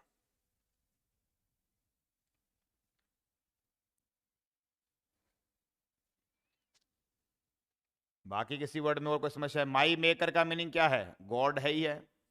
ये नीचे जो ही लिखा है वही माई मेकर ही है। कहानी के अकॉर्डिंग मास्टर हो जाएगा, अकॉर्डिंग टू पोएम वाले अकॉर्डिंग वो क्या हो जाएगा, गॉड बन जाएगा। एग्जैक्ट वर्ड यहाँ पे मैन वर्ब है, जिसका मीनिंग क्या होता है, डिमांड। अब यहाँ पे ध्यान देना, यहाँ भी बात समझने वाली है। गॉड जो है वो डे लेबर मांगता है क्या, उन लोगों से जिनकी लाइट डिनाइड हो चुकी है। इसमें पहले कॉन्सेप्ट समझना, बाइबल की कहानी का कॉन्सेप्ट है कि ये डे लेबर वर्ड क्यों लिखा हुआ है, डे लेबर का क्या अभिप्राय है, यहाँ पे डे लेबर ऐसे वर्ड आए क्यों। ऐसा बाइबल में कहा जाता है कि ईश्वर ने संसार की रचना करी तो सबसे पहले दुनिया में अंधेर गुप्त था, अंधेरा ही अंधेरा था। क्या था, अंधेरा ही अंधेरा था। और फिर गॉड ने कहा लाइट, सिर्फ गॉड के मुंह से ही निकला लाइट, और लाइट होते क्या हो गया, प्रकाश हो गया। उसको फिर हमने डे बोलना चालू कर दिया। फिर जैसे ये सूरज वाला जो धरती हम पढ़ रहे हैं घूमती है, ऐसे रात होती है और क्या होते हैं, दिन हो जाते हैं। तो भगवान ने दिन और रात दो बना दिए। पहले केवल रात अंधेरा अंधेरा ही था, फिर लाइट बोलने से क्या हुआ, दिन का परिणाम आया, यानी डे नाम की अवधारणा आई। अब भगवान ने दिन इसलिए बनाया है कि दिन में तो इंसान क्या करे, कार्य करे, लेबर करे। और रात क्यों बनाई है, ताकि आराम कर ले। तो रात है आराम के लिए और दिन है काम के लिए। तो जो डे है, दिन है, वो दिन किस लिए होता है, काम लेबर के लिए होता है। अब वास्तव में दिन के समय लाइट होती है या नहीं होती है, डे के समय, डे टाइम में लाइट होती है नहीं होती है, डे में तो लाइट होती है। पर कह रहा डे है, डे के टाइम में मेरे को लाइट रोक रही है। लाइट बना रात को करती है, रात को लाइट नहीं होती है, अगर लाइट ही मेरे को रोक रही है। तो इस लाइन में पैराडॉक्स है, इस पंक्ति में क्या है, पैराडॉक्स है। क्या है इसमें, पैराडॉक्स यानी विरोधाभास है। पैराडॉक्स किससे कहते हैं, विरोधाभास हिंदी अनुवाद होता है पैराडॉक्स का। किसे कहा जाता है पैराडॉक्स, जिसमें सरफेस मीनिंग उल्टे होते हैं। हालांकि बात गहराई में तो सच होती है, परंतु सरफेस पे उल्टी लगती है। इसको अंग्रेजी में कहते हैं सेल्फ कॉन्ट्राडिक्टरी स्टेटमेंट। पैराडॉक्स अगर हम डेफिनेशन करते हैं तो क्या डेफिनेशन होता है, ए सेल्फ कॉन्ट्राडिक्टरी स्टेटमेंट।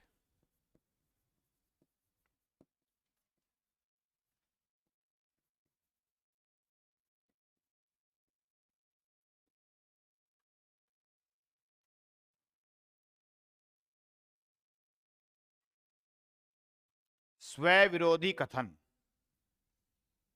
पहले तो सिंपल भाषा में समझ लो कि पैराडॉक्स क्या होते हैं आम जीवन के उदाहरणों से, फिर इसको बात को बढ़िया समझ पाओगे। मैं कहूं कि रक्षक ही भक्षक हो गए हैं, तो ये पैराडॉक्स है। रक्षक मान जो रक्षा करने वाला है, लेकिन वही क्या है, विनाश करने वाला भक्षक हो गया है, तो ये पैराडॉक्स है। मैं कहूं कि मौत आ जाने से आदमी मौत के आने से आदमी जीवित हो जाता है। अरे क्या फालतू बात कर रहा है, मौत के आ जाने से आदमी जिंदा हो जाता है, मौत से तो मर जाता है।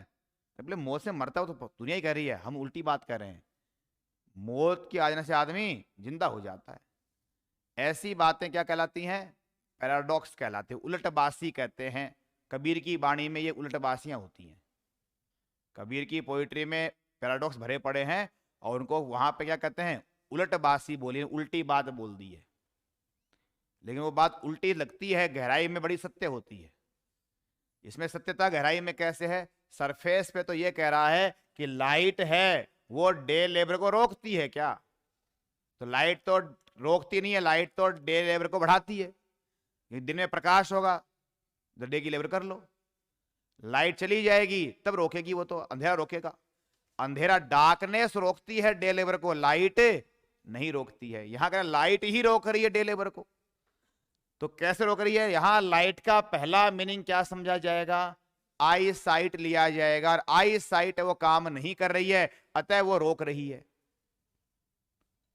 जब हम इसका मीनिंग, लाइट का जो पहली पंक्ति मीनिंग था ना, आई साइट, दृष्टि काम नहीं कर रही है, यानी वो दृष्टि ब्लाइंड हो जाने से अब वो रोक रही है। लेकिन ये तो गहराई का मीनिंग है।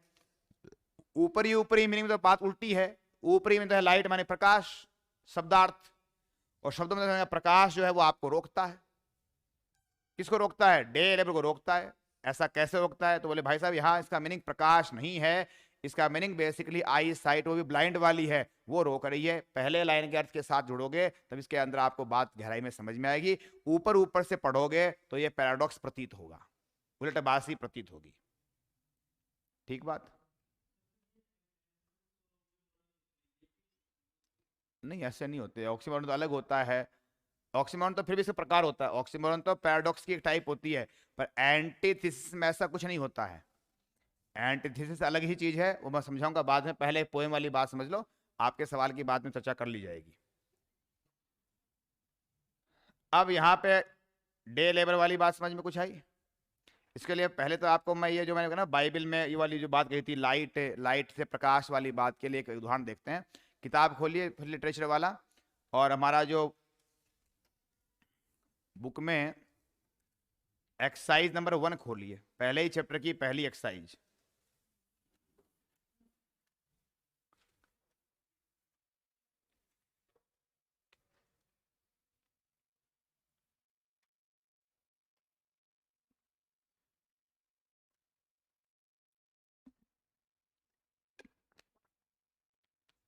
मिला जी? इसमें मैं एक सेंटेंस बता रहा हूं। यहां तो एक्सरसाइज तो ये बताने के लिए दे गई है आपको कि भाई आपको क्या करना है, वाक्य में सब्जेक्ट और प्रेडिकेट ये सारे छांटने हैं।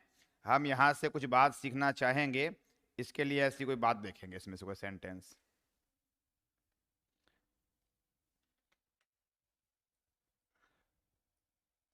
इसमें कोई एग्जाम्पल शायद है ही नहीं क्या? कोल लाइट का कोई एग्जाम्पल नहीं है? डे कोल लाइट शायद नहीं है, सेकंड वाले में होगा फिर।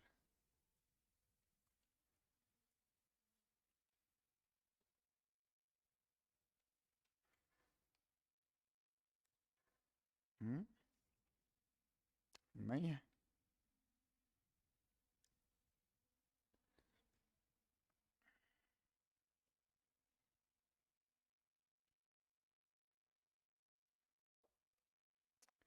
चलो इसमें नहीं है तो बाद में यहाँ मिलेगा फिर। ये रहा चैप्टर नंबर 21 में 194 के पॉइंट के नीचे एक्सरसाइज है, उसके अंदर 8वां सेंटेंस है।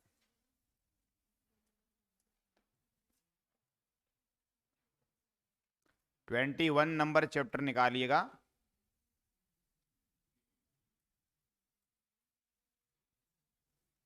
इक्कीस का चैप्टर वर्ब्स ऑफ इनकम्प्लीट प्रेडिकेशन। इसमें कितने का पॉइंट है? 94 है ना? इस 94 के नीचे 9 वाक्य लिखे हुए हैं, 8-10 वाक्य हैं। उनमें 8वां सेंटेंस क्या है? God cold the day light. अभी मैं ये कह रहा था, ईश्वर ने कॉल किया, ईश्वर ने कहा, दिन को रात, दिन को प्रकाश कहा। ये वाक्य तो एसवीओसी के लिए है कि ये वाक्य में ग्रामर की भाषा में गॉड सब्जेक्ट है, कोल्ड वर्ब है, डे ऑब्जेक्ट है और लाइट क्या है? कॉम्प्लीमेंट है। यानी कि मैं ये बताना चाह रहा हूं कि ये वाली जो बात सेंटेंस पढ़ रहे हैं, ये बाइबल के उस विचार का ही वाक्य है कि सबसे पहले वहां क्या था? अंधेरा था, और यो ही गॉड ने बोला लाइट, लाइट कहते ही वो दिन बन गया। तो लाइट डे है, डे ही लाइट है। तो ये ऐसे और सी वाला है, day light, light day, SVOC। इतनी बात समझ में आई? ये वाली लाइट और डे वाली बात समझने से इस पैराडॉक्स समझ पाओगे आप। बाइबल की कहानी में लाइट और डे वाली बात समझ जाएंगे तो ये पैराडॉक्स समझ में आ जाएगा। यहाँ पे क्या कहा गया कि लाइट रोक रही है, रियल में तो लाइट डे ही है, तो फिर वो रोकती कैसे है? दिन में तो प्रकाश होगा ही, इसलिए इसको पैराडॉक्स नहीं, ऊपर से वो बात उल्टी होने से पैराडॉक्स हो जाएगा। अब रोका कैसे है? वो मीनिंग है कि हमारे लाइट का मीनिंग हम लाइट का शाब्दिक अर्थ नहीं निकालेंगे। लाइट का अर्थ क्या लिया जाएगा? आई साइट लिया जाएगा, और आई साइट रोक रही है, हमें पता है पोएट के साथ ब्लाइंडनेस वाली कंडीशन आ गई है, इसलिए वो डे लेबर का हिसाब जो है वो दे नहीं पाएगा। ये वाली बात हुई, ठीक है? तो ये हमारे पहले पार्ट जो था ऑक्टेव का, उसके बारे में जो पन है 2 प्रकार के, तो लाइट में पन है, टैलेंट में पन है, ये समझा दिए हैं। और डे लेबर लाइट नाइट में किसका यूज हुआ है? पैराडॉक्स का यूज हुआ है, ये वाली बात समझा दी गई है। माई मेकर गॉड के लिए है, ही गॉड के लिए समझ में आ गया है। रिटर्निंग और चाइल्ड वाइड, रिटर्निंग वाले में 2 मीनिंग कैसे बन पाते हैं वो समझ लिए हैं। चाइल्ड वाले ग्रामर की भाषा में यहाँ सब्जंक्टिव मूड आया हुआ है, ही के साथ एस नहीं पाया जाता, वो समझ लिए हैं। डस का ओल्ड अंग्रेजी में मीनिंग कौन सा है? डज वाला है, इंट्रोगेटिव पार्ट है। यहाँ ये मेमोरब है एग्जैक्ट, जो कि क्या है? डिमांड या क्लेम के अर्थ में आती है। ये पुलिस भरा क्वेश्चन है, पुलिस वाले क्वेश्चन से लाइट वाला मीनिंग, इसकी बुद्धि चली गई, चली गई वाली बात भी आपने देख ली है। तो ये सारी इसके बारे में जो जानकारी थी वो ये है। और यहाँ पे यह है कि पोएट जो है वो क्या करना चाहता है? सर्व करना चाहता है। शुरू से ये बात समझ में आ रही है कि पोएट सर्व करना चाहता है, बहुत ईगर है, उसकी सोल बहुत ईगर है सर्व करने के लिए। लेकिन सर्व करने का तरीका यहाँ वाला जो है वो नहीं है, वो नीचे वाले भाग में समझ में आता है कि सर्व करने का जो अच्छा तरीका है वो कौन सा होता है? जो बेस्ट उसके दिए गए कष्टों को झेल जाते हैं वो सर्व करने का तरीका है, या जो स्टैंडर्ड वेट में होते हैं वो सर्व करना है। सर्व करने को देखो, सर्व पोएम में 3 बार आया है। सर्व वर्ड पोएम में कितनी दफा आया है? 3 दफा है, 1 दफा तो पहले ऑक्टेव पार्ट में आया है, 2 दफा यहां दोनों पंक्तियों में जो हमें याद रखनी होती हैं। पहले में तो क्या है, my soul is more bent to serve there with my maker, वो मैं इस पोएटिक टैलेंट के सहायता से अपने लॉर्ड को, अपने गॉड को सर्व करना चाहता हूं। लेकिन वो तरीका इसको समझ में आया कि बेकार तरीका है। लॉर्ड खुश कोई कविता लिखवाने के टैलेंट को रिटर्न करने से नहीं होते हैं, वो तो इससे क्या होते हैं, सर्विस मानी जाती है जब आप बेस्ट तरीके से माइल्ड योग को झेलते हैं या स्टैंड वेट वाले तरीके में रहते हैं।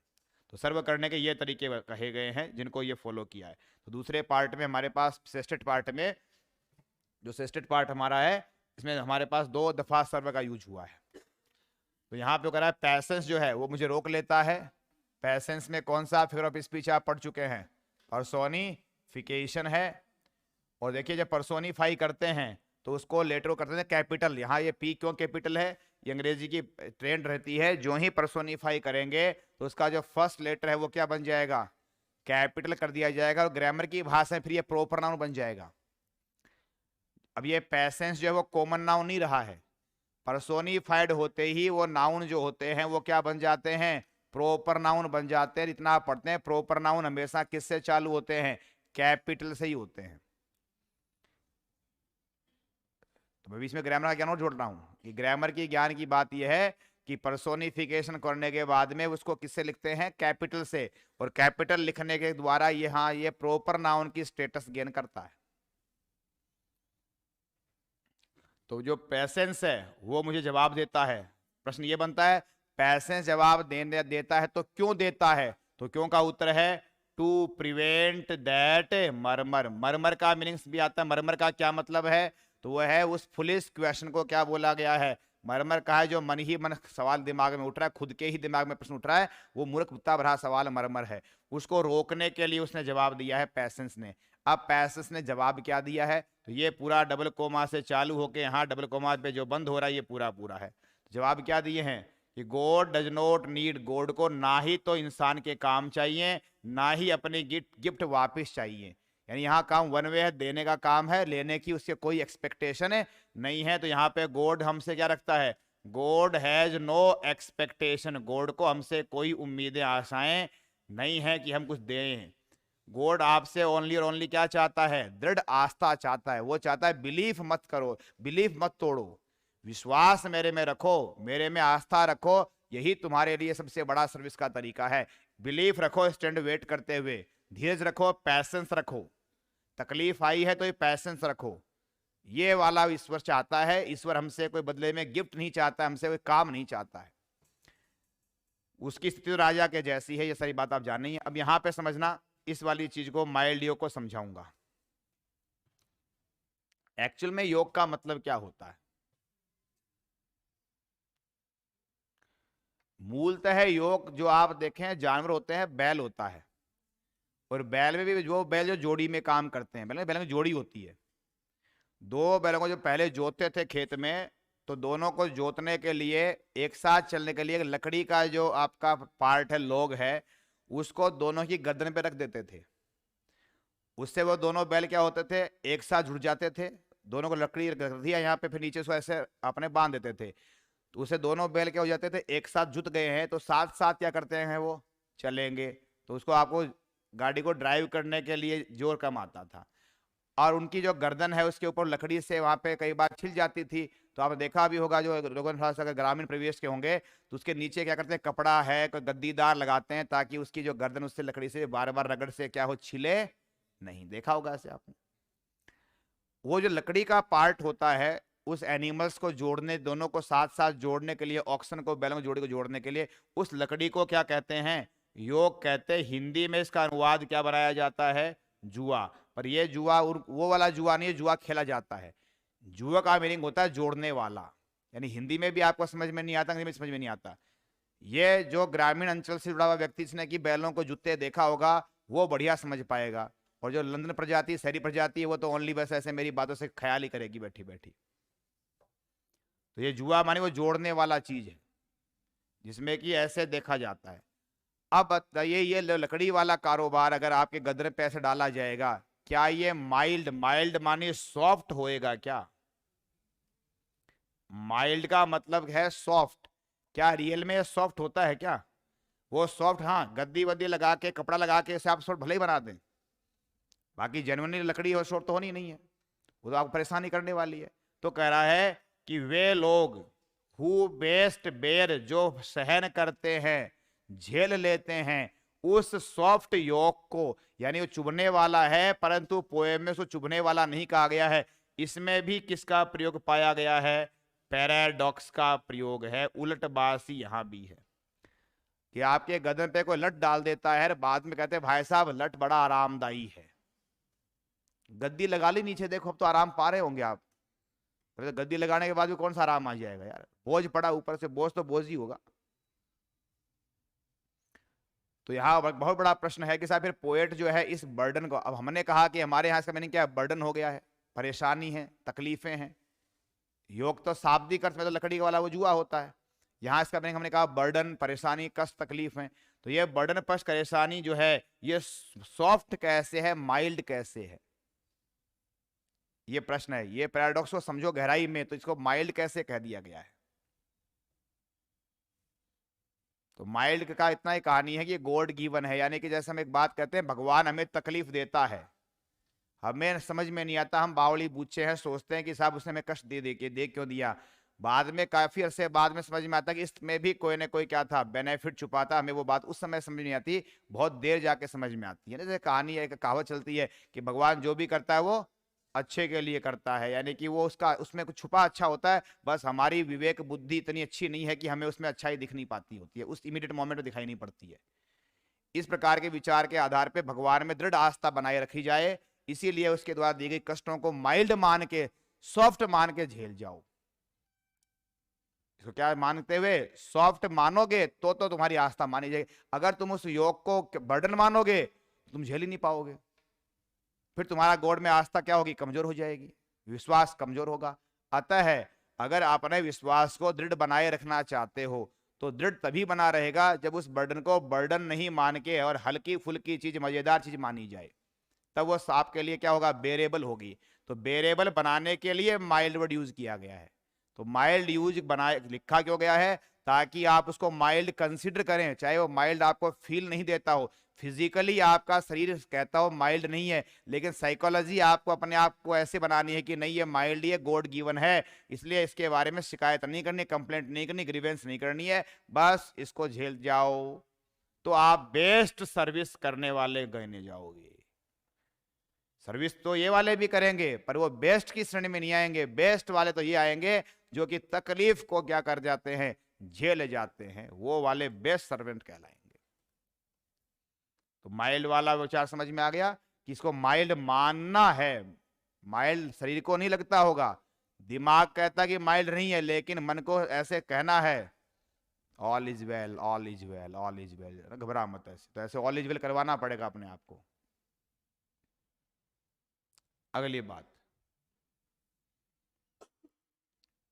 अगला प्रश्न यह है जो बड़ा आसान है कि गॉड की स्टेट की तुलना किससे करी गई है, राजा के बराबर की गई है, किंग के जैसी करी गई है। किंगली ग्रामर की भाषा में एडजेक्टिव होता है राजा के जैसा। हजारों उसके पास क्या है। अब यहाँ पे एक प्रश्न बनता है, ये हजारों का मीनिंग हजारों कौन है, हजारों कौन है? तो अगर राजा माना जाए तो राजा के तो क्या है, सर्वेंट हैं, और गॉड माना जाए तो गॉड के क्या है, एंजल्स। गॉड की भाषा में तो एंजल्स हो जाएंगे, और राजा वाली तुलना में क्या कहा जाएगा, उसके पास सर्वेंट्स हो जाएंगे, जो कि बिना रुके धके काम करने के लिए तैयार खड़े रहते हैं। स्टैंड वेट वाली कहानी जो है हमें कौन सी वाली बात का मैसेज देती है, पैसेंस वाली बात के बारे में रिप्रेजेंट करती है। यहाँ भी पैसेंस वाली कहानी आती है, ये मैं कल समझा चुका हूं, तभी पैसेंस से रिप्लाई दिलवाया गया है। तो पोएम का जो बड़ा एक लेसन है, सीख है, मैसेज है, वो क्या मैसेज है कि भाई साहब पैसेंट हो जाइए, धैर्यवान हो जाइए, कीप पैसेंस, धैर्य रखिएगा, चाहे तकलीफें कष्ट आएंगी। तो स्टैंडिंग मेट वाली और सारी बातें इस पैसेंस वाली बात को ही रिप्रेजेंट करती होंगी। ये वाली बात आपने देख ली, वही सेम नोट मैंने बड़ा बड़ा लिख के सिखा दिया, कोई नई बात नहीं है। कि ये जो दैट वन टैलेंट वाली लाइन है, दैट टू हाइड वाली, इसमें बाइबल की जो मैथ्यू वाली स्टोरी है उसके वहां से पैराबल ऑफ टैलेंट्स, और टैलेंट भी कितने हैं, ये 3 हैं, कई बार ऐसे पूरा भी लिखा होता है पैराबल ऑफ द 3 टैलेंट्स। मैंने यहाँ वो 3 वर्ड लिखा नहीं है, बाकी ऐसे आप 3 भी ऐड कर सकते हो। पूरा नाम ऐसे पैराबल ऑफ द 3 टैलेंट्स। वो 3 नौकर हैं, तीनों के उसमें हिसाब किताब पूछ जाते हैं, तीसरे वाले को डांट फटकार मिल जाती है। हाँ जी। अब आप ये बताओ, इस पोएम का जो टाइटल है वो क्या इस पोएम के बारे में जो बातें आपने पूरी पढ़ ली हैं उसको संतुष्ट करता है क्या? Is the title of the poem is appropriate or not? That was given by Thomas Bishop Newton. Bishop Thomas Newton ने जो पोएम को टाइटल दिया था 1761 में जाके आगे, ऑन हिज ब्लाइंडनेस। क्या ये पूरी पोएम आप देख चुके हैं? इसकी सूटेबिलिटी जज करके बताइए। पोएम ब्लाइंडनेस के बारे में है क्या? पोएम ब्लाइंडनेस के बारे में है या नहीं है? ब्लाइंडनेस तो अवसर है, ब्लाइंड तो होने के मौके पे लिखी गई है केवल। क्या पोएम में अंधेपन के बारे में कोई विशेष चर्चा करी गई है क्या? अंधेपन के बारे में तो केवल और केवल 2 पंक्तियां कह लो आप जोर मार के। कौन सी 2 पंक्तियां? लाइट इज स्पेंट और लाइट डिनाइड। बस यही 2 बात, जो दोनों ही लाइट लाइट की बातें आई हैं, वो लाइट लाइट वाली बातों में ओनली अंधेपन की बातें हैं। बाकी कहाँ अंधेपन की बातें हैं? बाकी तो कह रहा है कि साहब टैलेंट जो है वो डेथ से यूजलेस हो गए, हाइड वाला यूजलेस पड़ा हुआ है, मैं ज्यादा प्रबल इच्छा करता हूँ, सर्व करना चाहता हूँ, वरना डांट फटकार लगा देगा। पेशेंस ने कहा है कि धैर्य रखे, भगवान को कुछ नहीं चाहिए होता है, माइल्डियो को झेलो, राजा के तो राजा के जैसा होता है ईश्वर। तो ये सारी बातें हैं। तो पोएम में ब्लाइंडनेस को बार बार थोड़ी गाया गया है। ब्लाइंडनेस की बातें तो बिल्कुल शुरुआत में कही गई है, या फिर हमारा ऑक्टेव के प्रारंभ में कह लो या ऑक्टेव के समाप्ति वाले समय कह लो, बाकी तो है ही नहीं। अतः ये टाइटल जो है ऑन हिज ब्लाइंडनेस, इसका यह ऑन वर्ड का अर्थ निकाला जाएगा on the occasion of blindness, न कि पोएम का विषय वस्तु ब्लाइंडनेस से। हम इसको ऑन के भाव को ऑन द अकेजन समझेंगे, न कि यह समझेंगे पोएम का मूल विषय थीम जो है वो ब्लाइंडनेस नहीं है। तो blindness is simply the occasion, वो अवसर है जिस अवसर पे कवि ऐसी बात लिखने के लिए विवश हो गया है, सोचने के लिए विवश हो गया है। अब आप बताओ पोएम का मेन थीम क्या कहा जाए? जैसे आप पिछली पोएम पढ़े हैं जिसमें आप देखा था go and catch a falling star, theme क्या था? इनकॉन्स्टेंसी ऑफ वुमन या ब्यूटीफुल वुमन। इस भाषा में हमारी इस पोएम का क्या थीम है या सेंट्रल आइडिया क्या है?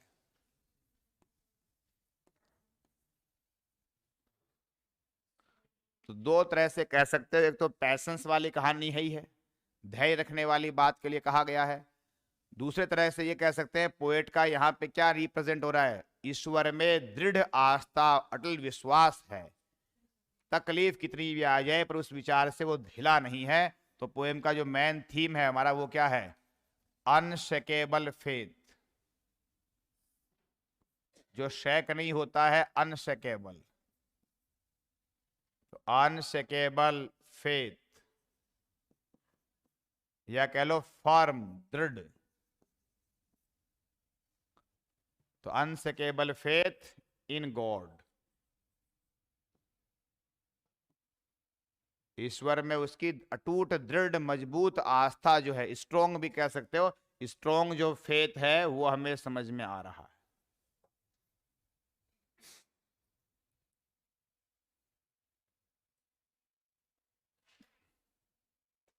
ऐसे पोएम हमें मैसेज क्या देती है? प्यूरिटन पोएट है, तो प्यूरिटन जो पोएट होते हैं वो आपको कुछ ना कुछ सिखाना चाहते हैं।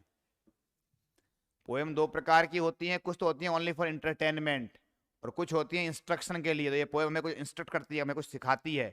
और क्या मैसेज देती है?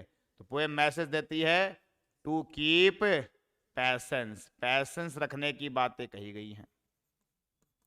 टू कीप पैसेंस, या दूसरे शब्दों में कह दो बी पैशेंट। यहाँ पैशेंट का मतलब बीमार नहीं है, धैर्यवान है, ये एडजेक्टिव है। ये पैशेंट एडजेक्टिव है, पैसेंस नाउन है। तो उसका मीनिंग है धैर्य रखो, यानी धैर्यवान बनो। पैशेंट की हिंदी होती है धैर्यवान, और पैसेंस की हिंदी है धैर्य। तो है टू कीप पैसेंस यानी धैर्य रखो, अर्थात धैर्यवान बनो।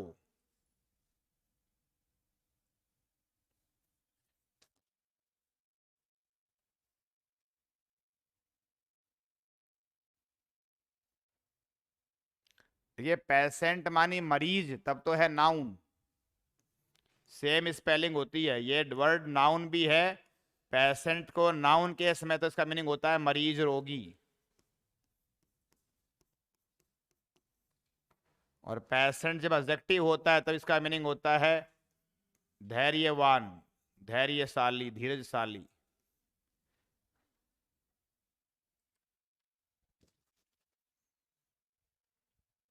तो पोएम का मैसेज जो है वो पैसेंस को बनाए रखने की दृष्टि से कहा गया है। बाकी वो बात अब बार बार क्या बतानी पड़ी है, बेस्ट सर्विस कौन सी कही गई है? हु बेस्ट बेर हिज माइल्ड योक, जो उसके द्वारा दिए गए कष्टों को माइल्ड मान के ही सहन कर जाएंगे। तो योक माइल्ड नहीं है, योग के प्रति दृष्टि माइल्ड करनी है। कविता में लिखा है माइल्ड योक, पोएम में तो क्या लिखा हुआ है? माइल्ड योक, माने कि सॉफ्ट बर्डन। जो सॉफ्ट बर्डन है, बर्डन बेसिकली सॉफ्ट नहीं होती है, उसके प्रति दृष्टिकोण सॉफ्ट करना है, उसको सोचना सॉफ्ट है, माइल्ड मानना है, तो माइल्ड मानते हुए उस योग को झेलना है। तो अर्थ में इसको माइल्ड माना जाएगा, आपकी दृष्टिकोण माइल्ड कर रखी जाएगी उसके प्रति। तो ये सारी बातें आपके पास आई गई हैं पोएम को लेके। तो कोई इसमें कोई विशेष बात ऐसी बची रही है जो मैंने सारी बातें बता दी हैं। आपको कोई बात पूछनी है अब आप पूछ सकते हो पोएम के रिगार्डिंग। बियॉन्ड पोएम कोई बातें हैं तो वो बाद में कर सकते हैं, पहले आप पोएम के रिगार्डिंग कोई बात वो पूछ लें। कोई भी जानकारी, मेरे पार्ट में जो बातें थी वो मैंने बता दी हैं। Literal meaning, literary meaning, figure of speech वगैरह की जानकारी या बियॉन्ड टेक्स्ट जो कुछ जानकारी आपको समझ में आनी चाहिए, पता होनी चाहिए।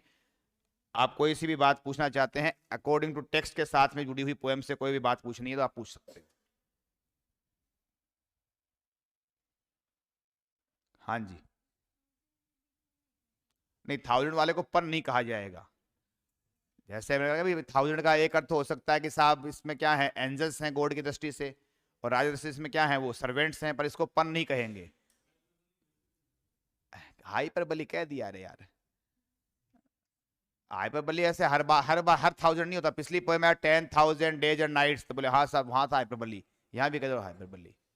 हाँ, ये वाली बात पर फिर भी ठीक है कि चलो एक संयोग से एक बात समझिए कि पिछली पोएम में, इस पोएम में हमारे कोइंसिडेंटली दो दो वर्ड कॉमन हो गए।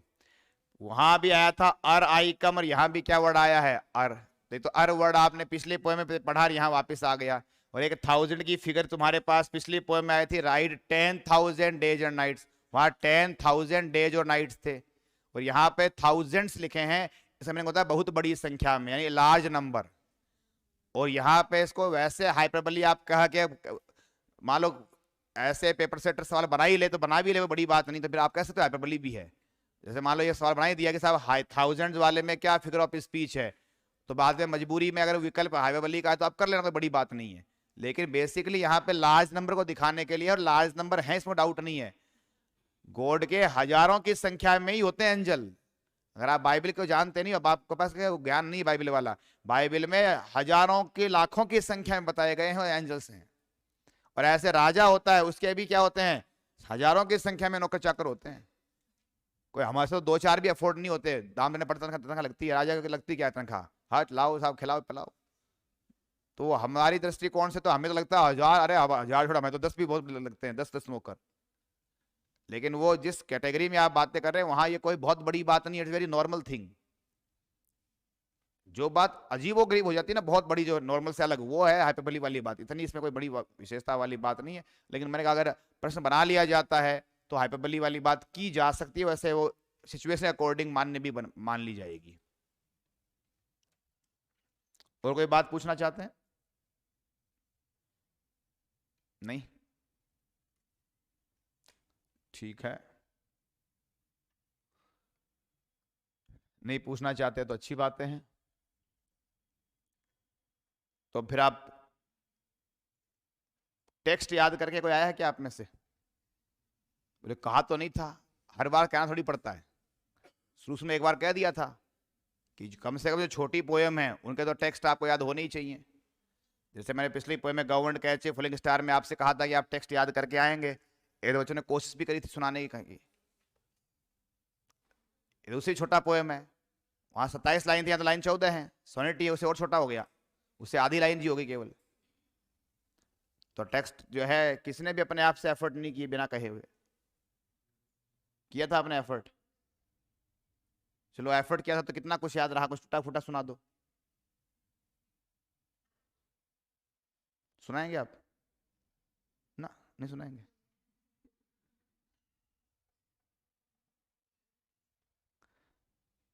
चलो मैं सुना देता हूं आपको, और फिर भी आप देखेंगे अगर आप इंस्पायर्ड होते हैं कि नहीं होते, यार जब मास्टर सुना सकता है तो हम भी सुना सकते हैं, लेकिन देखिए आप में कौन कौन एफर्ट करता है। सुनाए? आप मैच खेल रहे हैं तो हमारे पास टेक्स्ट लिखी पड़ी है, मिला सकते हो। When I consider how my light is spent or half of my days in this dark world and white, and that one talent which is there to hide lost with me useless, though my soul more bent to serve there with my maker। आगे अगली line क्या है? And present my true account lest he returning child does God exact labor lie denied I fondly ask। Full stop, volta नया चालू हो जाएगा। But patience to prevent that murmur soon replies God does not need either man's work or his own gifts, who best bear his mild yoke they serve him best, his state is kingly, thousands at his bidding speed and post over land and ocean without rest they also serve who bear who stand and wait। Poem सुन सकते हैं ना? तुम भी सुना सकते हो। तो आपको पोएम आराम से बताई जा सकती है, कोई बड़ी कहानी नहीं है। और मैंने एक भी दफा इस पोएम को 4 बार नहीं पढ़ा हुआ है, यानी कंडीशनिंग तरह से नहीं करना है, यानी ऐसे नहीं है when I consider when I consider, एक भी लाइन को मैंने 20 बार नहीं बोला है, कभी नहीं ट्राई करा है लाइन को 20 बार बोलना है। सिंपली मेरे दिमाग में पूरा क्लोज की स्ट्रक्चर और कुछ नहीं है। मुझे पता है कि वो वर्ब यहाँ मिलेगी, नाउन यहाँ मिलेगा, ये पूरा क्लोज चलेगा, ये क्लोज चलेगा, और कुछ वो ऐसे फ्लुएंसी में सेंटेंस अपने आप ही आ जाता है मीनिंग के साथ में, यानी मीनिंग और स्ट्रक्चर दोनों को मर्ज करके चलते हैं। तो आपको वैसे नहीं याद करना पड़ता है कि एक ना जो रटना, रटने वाले तरह से नहीं करना है। रटना वो होता है कि दिमाग को छोड़ दिया बाहर बिना सोचे समझे, और इसको 20 बार बोलो, when I consider how my life spent, when I, ऐसे नहीं करना है, सोचते सोचते ही करिएगा। विचार दिमाग में जब जब आपके मुंह से वर्ड निकल रहे हैं तो उस वर्ड का मीनिंग भी साथ साथ मन में चल रहा है। जैसे मैं बोल रहा था कि when I consider how my light spent, तो मैं इसका मीनिंग मेरा दिमाग समझ रहा है कि मैं बोल क्या रहा हूं, कि जब मैं ये विचार कर रहा हूं कि मेरी जो है आई साइट चली गई है, और हाफ ऑफ माय डेज, आधी जिंदगी बीतने के पहले पहले चली गई है, इन this dark world and wide, इस दुनिया में जो अंधेरी है और जो क्या है वाइड है। देखो यहाँ पे वर्ल्ड वाइड में आप पा सकते हैं सोनेंस, सॉरी कौन क्या बोलते हैं, एलिट्रेशन। यहाँ पे आप क्या पा सकते हैं, एलिट्रेशन है। वर्ल्ड वाइड 2-2 बार है, वे और डे, वे और डे। वर्ल्ड के शुरुआत में वे, एंड में डे, वाइड के पहले वे, आगे डे। तो वर्ल्ड वाइड में वे और डे 2-2 साउंड में है। वर्ल्ड में भी डे वे है और अंत में डे, और वाइड में भी वे और डे है। तो यहाँ साउंड की रिपीटिशन में क्या पाया जा रहा है, म्यूजिकल इफेक्ट आ रहा है, एलिट्रेशन पैदा हो रहा है। और देखिए ग्रामर की भाषा में समझाऊं तो इन्होंने पोएम के अपने मीटर को बनाए रखने के लिए, राइम को बनाए रखने के लिए क्या काम कर दिया। एज पर ग्रामर तो देखो ये वाइड वर्ड एडजेक्टिव है, वाइड जो है वो कैसा वर्ड है, एडजेक्टिव है। और ये डार्क है, ये भी एडजेक्टिव है। यानी वाइड क्या है, दुनिया, डार्क भी क्या है, दुनिया।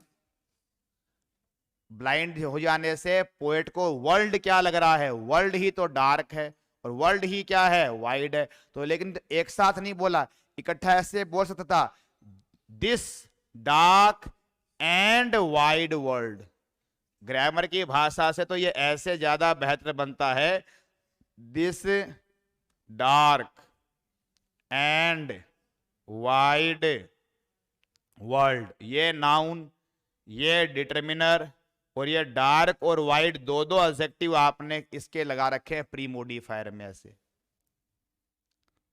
ये सीधा तरीका होता, जैसे आप ऐसे कह दो this beautiful and honest girl, यह सुंदर और ईमानदार लड़की, तो ईमानदार भी लड़की है, सुंदर भी लड़की है। इसी ही डार्क भी दुनिया ही है, वाइड भी दुनिया ही है, लेकिन उन्होंने ऑर्डर ऐसे नहीं लिखा है कि this dark and wide world, इन्होंने लिखा है this dark world and wide. इसके दो कारण है, पहला कारण तो है आपको ऐसे वाइड की नीचे हाइड के साथ में, चाइल्ड के साथ में राइम की बनानी रहती है, तो एक तो ये राइम वाले कारोबार की बातें चल रही हैं। दूसरा इसका अपना ऐसे आगे पीछे करने से मीटर मेंटेन होता है, ऐसे लिखने से ग्रामर मेंटेन होती है, मीटर मेंटेन नहीं होता है। पोइट्री में ग्रामर के ऑर्डर को चाहे दे दो तिलांजलि, मीटर म्यूजिक पैदा होना जरूरी है, उसकी ब्यूटी बनी रहनी चाहिए, मीट्रिकल ब्यूटी बनी रहनी चाहिए। तो मीट्रिकल ब्यूटी बनाए रखने के लिए इन्होंने इस ऑर्डर को आगे पीछे कर लिया, एडजेक्टिव और नाउन को, और यहां से ये आगे पीछे करने से वर्ल्ड और वाइड के अंदर ये एलिटेशन पैदा हो गया। इसको आप ऐसे पढ़िए, this dark and wide world, उतना प्रभाव नहीं है जितना, देखो है वही वाइड, वही वर्ल्ड, वही वर्ड है, आगे पीछे लिखे हैं WW वाले, लेकिन इस ऑर्डर में जो प्रभाव है वो इस ऑर्डर में नहीं है। कान यहां पे ज्यादा इसको इंटरेस्ट फील करते हैं, this dark world and wide, इसमें वो मीटर पैदा होता है, वो लयबद्धता पैदा होती है, और इसमें वो लयबद्धता पैदा नहीं हो पाती है।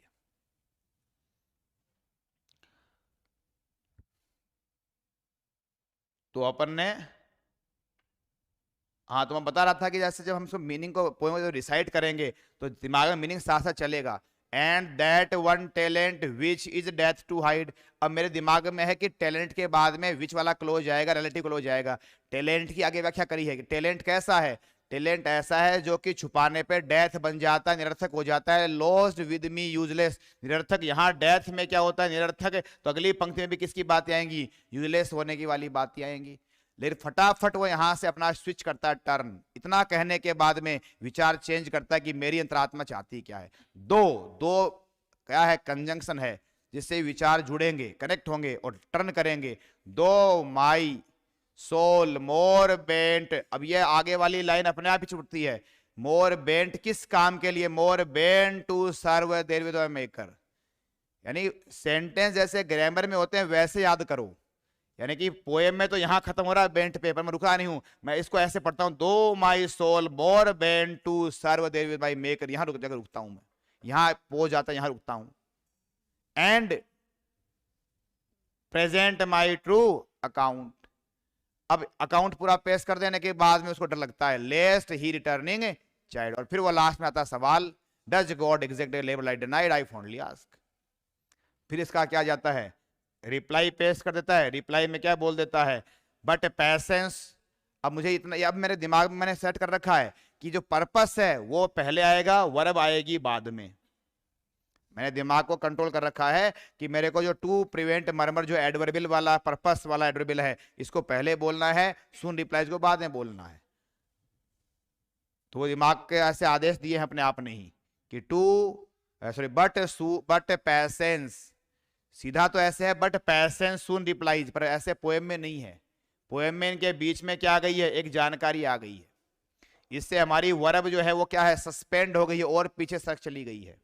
तो but patience to prevent that murmur soon replies, अब रिप्लाई पूरा एक सांस में बोल सकते हो। कौन सा रिप्लाई है कि God does not need either man's work or his own gifts, who best bear his mild yoke they serve him best, his state is kingly, thousand at his bidding speed and post over land and ocean without rest, हजारों उसके पास काम करने के लिए आदमी और बिना रुके दुखे। और फिर आखिरी वाला दोबारा आ जाता है, जो बेस्ट लाइन आती है, they also serve his standard wait. ये दो पंक्तियां कम से कम सांस में आनी चाहिए, एक सांस में। कौन सी दो विशेष, who best bear his mild yoke they serve him best, poem की बेस्ट लाइन यही है जिसमें बेस्ट वाली बात कही गई है। और इसके बाद में ये वाली अगली बड़ी फेमस लाइन है, they also serve who stand and wait, जहां पे हमें मैसेज कौन सा दिया गया है, पैसेंस को फॉलो करने वाली बातें कही गई है। तो ये मैंने पोएम जैसे बता रखा है कि आप ऐसे पढ़ के इसको लर्न कर सकते हैं, तो आपको पास सारी बातें आती हैं। और ऐसे अगर पूरी पोएम लर्न करी रहती है तो कई बार ऐसे वाहियात सवालों के आप जवाब दे सकते हो। वाहियात सवाल कौन से होते हैं, पोएम में सर्व वर्ड कितनी बार आया है, वो तो मैंने बता रखा था। और वो वर्ड पूछ लगला पे, वो तो मैंने अभी क्लास में जिक्र किया कि सर्व 3 दफा आया। ऐसे मैं कहना ये सवाल वाहियात सवाल ही होते हैं, ये सवाल कोई ढंग के सवाल नहीं होते हैं, पर कई बार वाहियात सवाल ऐसे आ जाते हैं। तो मान लो उसने कोई और ये पूछा लाइट कितनी बार आया है, लाइट वर्ड कितनी बार आया है पोएम में, वो भी मैंने 2 बार बता रखा आपको कि एक पहली पंक्ति में लाइट आता है, लाइट स्पेंड, एक बार लाइट डिनाइड में आता है। लेकिन आप जो हैं और कोई चीज में ऐसे थोड़ी कह पाते हैं, तो ऐसे मैं और कोई वर्ड पूछ सकता हूं, तो आपको अगर वो सारे के सारे वर्ड थोड़ी याद करने होते हैं, ऐसे पोएम याद करी होती है, मन में एक बार ऐसे करके आप देख सकते हो। आप देखो जैसे आप टाइम नोट कर सकते हो, ये 14 लाइन की पोएम है, मैं इसको दोबारा पढ़ के सुना दूंगा। एक पोएम को अगर आपकी लर्न करी रहती है तो कितना टाइम में पूरी पोएम बोल सकते हो। आप घड़ी मैच कर लो, घड़ी में देखो टाइम, अभी क्या टाइम हुआ है, 1 मिनट खत्म होती है या 1.5 मिनट खत्म होते होते पूरी पोएम मैं बोल पाता हूँ कि नहीं बोल पाता हूँ। इतना ही टाइम एग्जाम में लगता है आपको, ठीक है। अब टाइम मैच कर लेना, टाइम लगा लो, टाइमर लगा लो। When I consider how my light is spent, or half of my days in this dark world and wide, and that